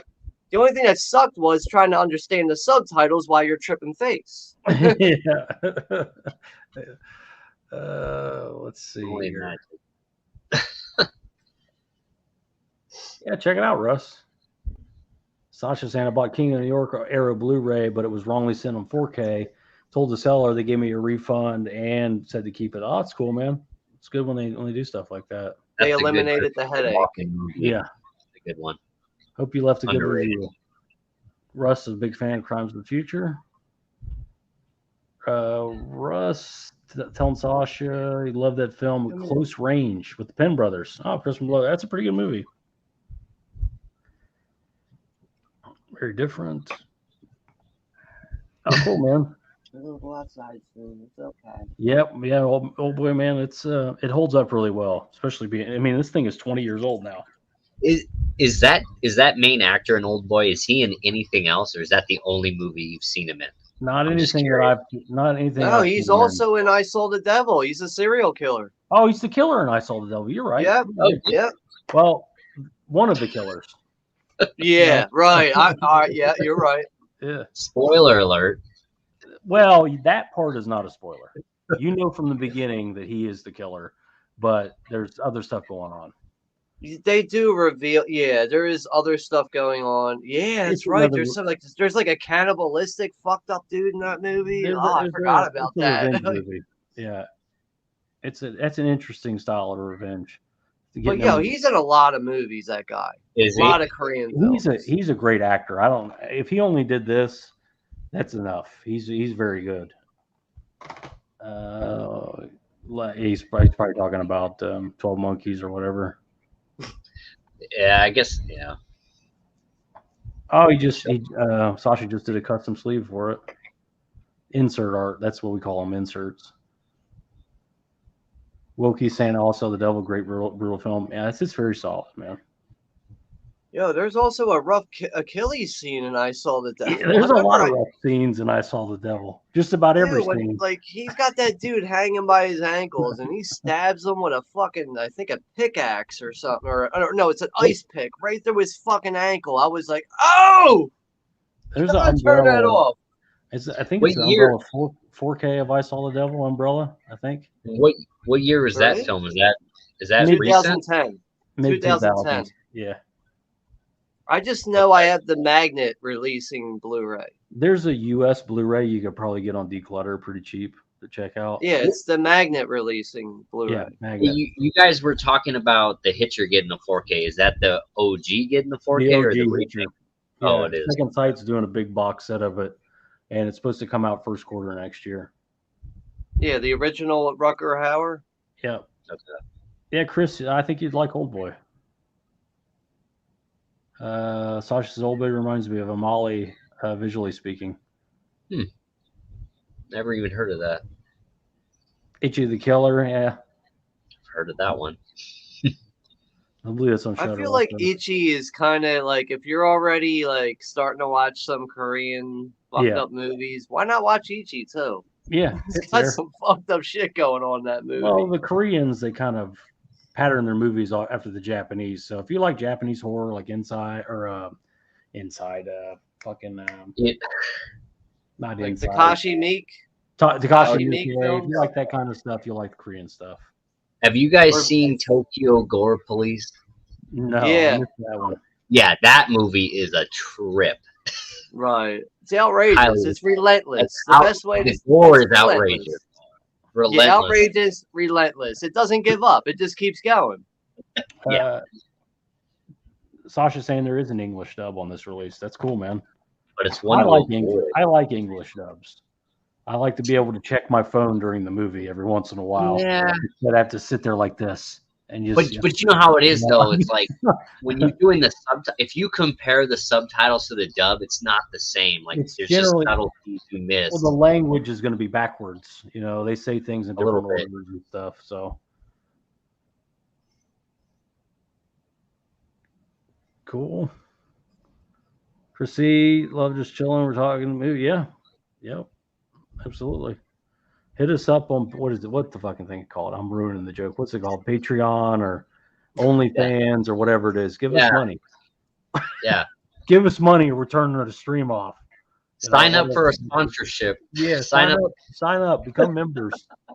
Yeah, I gotta plug in my phone. It's about to die. I just running around the chat. I got about 4 left, and we're going to be getting out of here.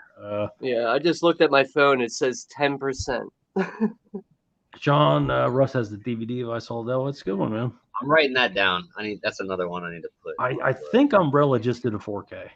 I'm pretty Dude, sure. I Saw the Devil is easily like a top 3 Korean horror movie for me.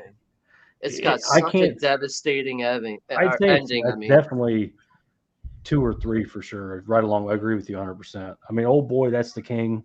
That's the king of Korean films. Yeah, I Saw the Devil is right up there, right below it. Like overall, I Saw the Devil is pretty lengthy. It's I feel like there's enough there to really keep you intrigued, but by the time you get to that last act, you are going to feel a bit exhausted, but you're going to feel for what's going on at that moment.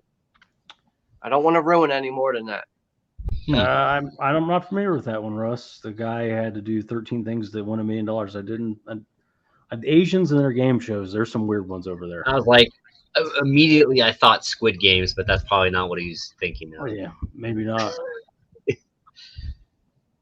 Sasha says Amelie is a quirky French film with striking visual style. That sounds like something you would like. Oh, that's right up my alley. Chris says, yes, All the Devil's part of my Orbit order. We'll probably ship in November. Yeah, I think it's a 4K. I'm not, again, don't hold me to that. Make sure, beforehand, but I'm pretty sure it's a 4K. Dude. Russ saying devil people stuck in a lift elevator. Okay. Yeah, you got me all pissed off. Like all my pre-orders, I got the Exorcist box set, the Exorcist Ultimate Edition, all that stuff I got from Diabolic. Like from this stream, all I heard was I should cancel and reorder through Orbit. That's what I got out of this. Well, that's the trouble. You can't cancel from Diabolic, or he'll give you store credit. Exactly. I don't like that, man. You want to take care of your customers. You want them to take care of you. You take care of them. And just from now on, I mean, price shop around. Jesse's not a bad guy. He just ain't Mark. Mark's better than him. There's no other way to. You said Orbit's from New Jersey. Where's Diabolic from? Orbit is from North Carolina. Diabolic is from Jersey. Diabolic's Jersey. Wow. Orbit. Yeah, I know that for a fact because living in Philadelphia, I used to go to there's an event here at 37th and Chestnut, which is like kind of North Philly, actually like Center City in Philadelphia. And Diabolic DVD would always be in the lobby at these horror movie screenings. They would have a little sign out there saying it to say Diabolic DVD. And I would talk to that guy, Jesse. Such a nice guy. I remember I bought plenty of shit from him. I remember buying the humongous Blu-ray from him. But I mostly bought in person from going to horror movie screenings. And he'd be there in the lobby selling movies and stuff. I've never really bought too much online, but the stuff I bought online from them didn't really have much of an issue. I think it's kind of gone downhill from what I'm understanding. I know some people have had some problems. And if Chuck's complaining about him, Chuck's a big Diabolic guy. He's right there in New York. So, it behooves him to order from him, and he switched to Orbit for all his shit.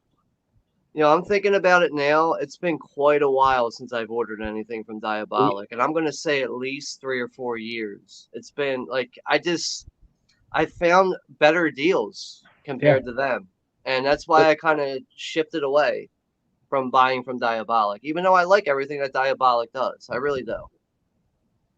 Well, that's what you were saying, Brad, right? Like with the Orbit, you're gonna pay a little bit more. You got to pay a little bit more. It's a small, operation there. He's going to charge a little more, but on top of that, he's also going to get it in before everybody else. So Well, why is that? He's got the hookup, and no one else everybody gets them in at the same time. Mark just doesn't wait. He doesn't wait for street date. Hold on to that shit. If he gets it in for 2 weeks, 2 weeks early, 3 weeks early, he'll ship it anyway. He won't wait for the street date. Because who's going to complain? Are you going to go, that son of a bitch Mark gave me this shit? This is early. This is early. You're not going to go, you know what I mean? You're going to be happy he did that. So, there's pros and cons to every seller. Everybody's got their own things. And I generally only go to Orbit for imports myself. But I know a lot of people that get everything from him, and because they're used to dealing with him and everything else. So, like I said, there's no one perfect retailer. You just kind of have to work around here.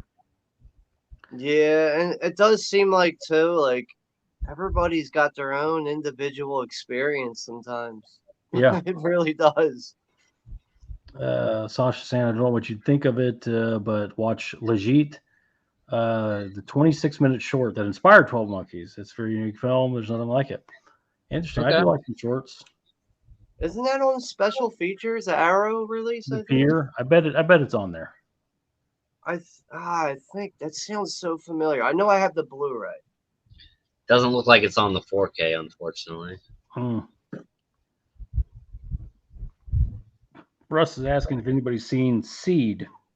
It gets the electric chair and it gets buried alive and it comes back to kill. No, I have not seen that. There's a documentary, but that's about it. Chuck, his battery down on his phone. Thanks for having me. And if I'm not following anyone here, Brad had their pages so I can follow them. Yeah, I definitely will. I'll put it in the thing. Put it in it's on Criterion. But it looks like that short film is not on the regular Blu-ray from Arrow. Yeah, it's not on the 4K either. It's on the Criterion release. Yeah. Go figure. War Forever says, I'm sure the old boy thing was answered by now by the chat.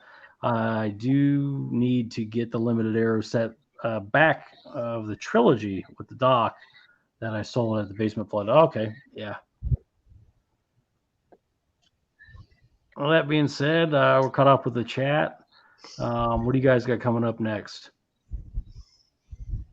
I just got a watch party coming up on Friday for Strangeland.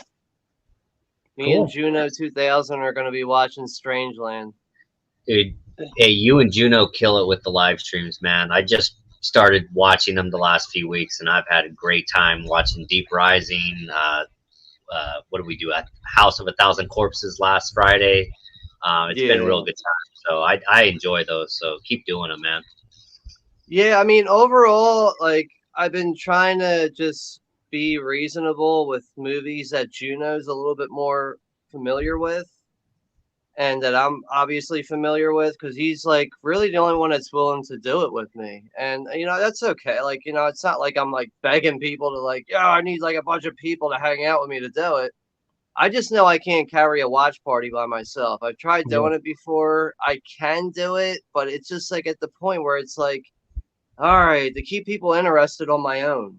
Yeah. No, it's boring after a while with one person talking, but he appreciates, just kicking back, talking about a movie that we're kind of familiar with. And I just try to be on the same page with him, and I've been enjoying it so far. And so, like, we got October booked up. We're going to be watching Terrifier, 2019 movie Haunt. We're going to be watching Trick or Treat, just basically a bunch of Halloween themed related horror films throughout the month of October. You guys do a good job. Yeah, absolutely. I jump on one of these, but like most of these movies I haven't seen, so it's like, what am I gonna say? Yeah. That's good. I mean, that's good. You're able to find something new in a way. That's exactly one of the things I enjoy about YouTube, because no matter how far down I feel like my ear is to the ground with knowing everything, I end up finding out something new or hearing about this and that. And it's just no, it doesn't matter how many movies you've seen. There's no way you can see them all. There's always something new to find out about. Absolutely. And what's old is new again now. Yep. You know, everybody's, finding new stuff. Yeah, it's just, but being a movie fan overall, I love all genres. I really do. I'm not really a romantic comedy guy, but it's just like, I can appreciate a lot of genres with film in general. And there's just endless fun to be had with watching movies. Yep. Agreed. What about you, Reed? What do you got coming up? I don't know. I really don't. I apparently The Exorcist on 4K is coming in tomorrow, so I'll probably do an unboxing of that. I do have the Ultimate Edition coming in as well, so I may be giving away my Best Buy copy, or I will be giving it away. I shouldn't say that, but yeah. We'll see. I'm almost at 900 subs, so once I get there, Yeah. I'll be giving something else away. I have so many duplicates of crap that I need to give away, and I just kind of wait for something to happen, but I may give something away sooner. And I wouldn't be surprised if I do a live stream sooner enough. I haven't committed to any kind of schedule like you guys. I can't commit to anything, but I wouldn't be surprised if I throw something up on Friday. Just it's kind of hit and miss with me, so it's hard to say. And like you said, I just got back from Hawaii. Like, I'm all mush brain right now. Like, fuck, I gotta go to work tomorrow. Like, I don't know what I'm doing. We'll see. Trying to recover and regroup. Get Yeah, the batteries This recharged. whole reality thing just sucks ass, man. When you're in paradise for a week, it really does. Fuck, I gotta pay bills and shit. Yeah. Damn it. What the fuck? I gotta go grocery shopping. All I need is some crisp waves and a cool buzz. man. And I'm fine. Exactly, man. Like, so easy being Spicoli, but man, when you come back to reality, it really sucks. This is a good job. Yeah, gotta get a job. Yo, that's really great though to see your channel at 871. Because before you know it, you're gonna be smashing that 1K, dude. Getting the 1,000. Before you know it, I'll be asking for memberships and super Yeah. chats. Oh yeah. Oh yeah. And then the big bucks start rolling in. Oh yeah, the 5 cents a month. Can't wait. Yeah. 5 cents. But yeah, I got a Bigfoot top 5 coming up and some other stuff coming up. But yeah, just stay tuned and subscribe to everybody. And yeah, more later. Yeah, Brad. I really appreciate you having me on though, man. That's, Oh, man. I had a really good time with this. We've been going for 3 hours now, but dude, I could go for another 3, I think. Yeah. I really thank you. Yep. But I'll hit the outro and I'll see you guys backstage. Sounds good. Wow, this has just been such a pleasure. I'm such a lucky boy. I can't wait to go home and park myself in front of the TV and watch all this. And yeah, it's been a thrill.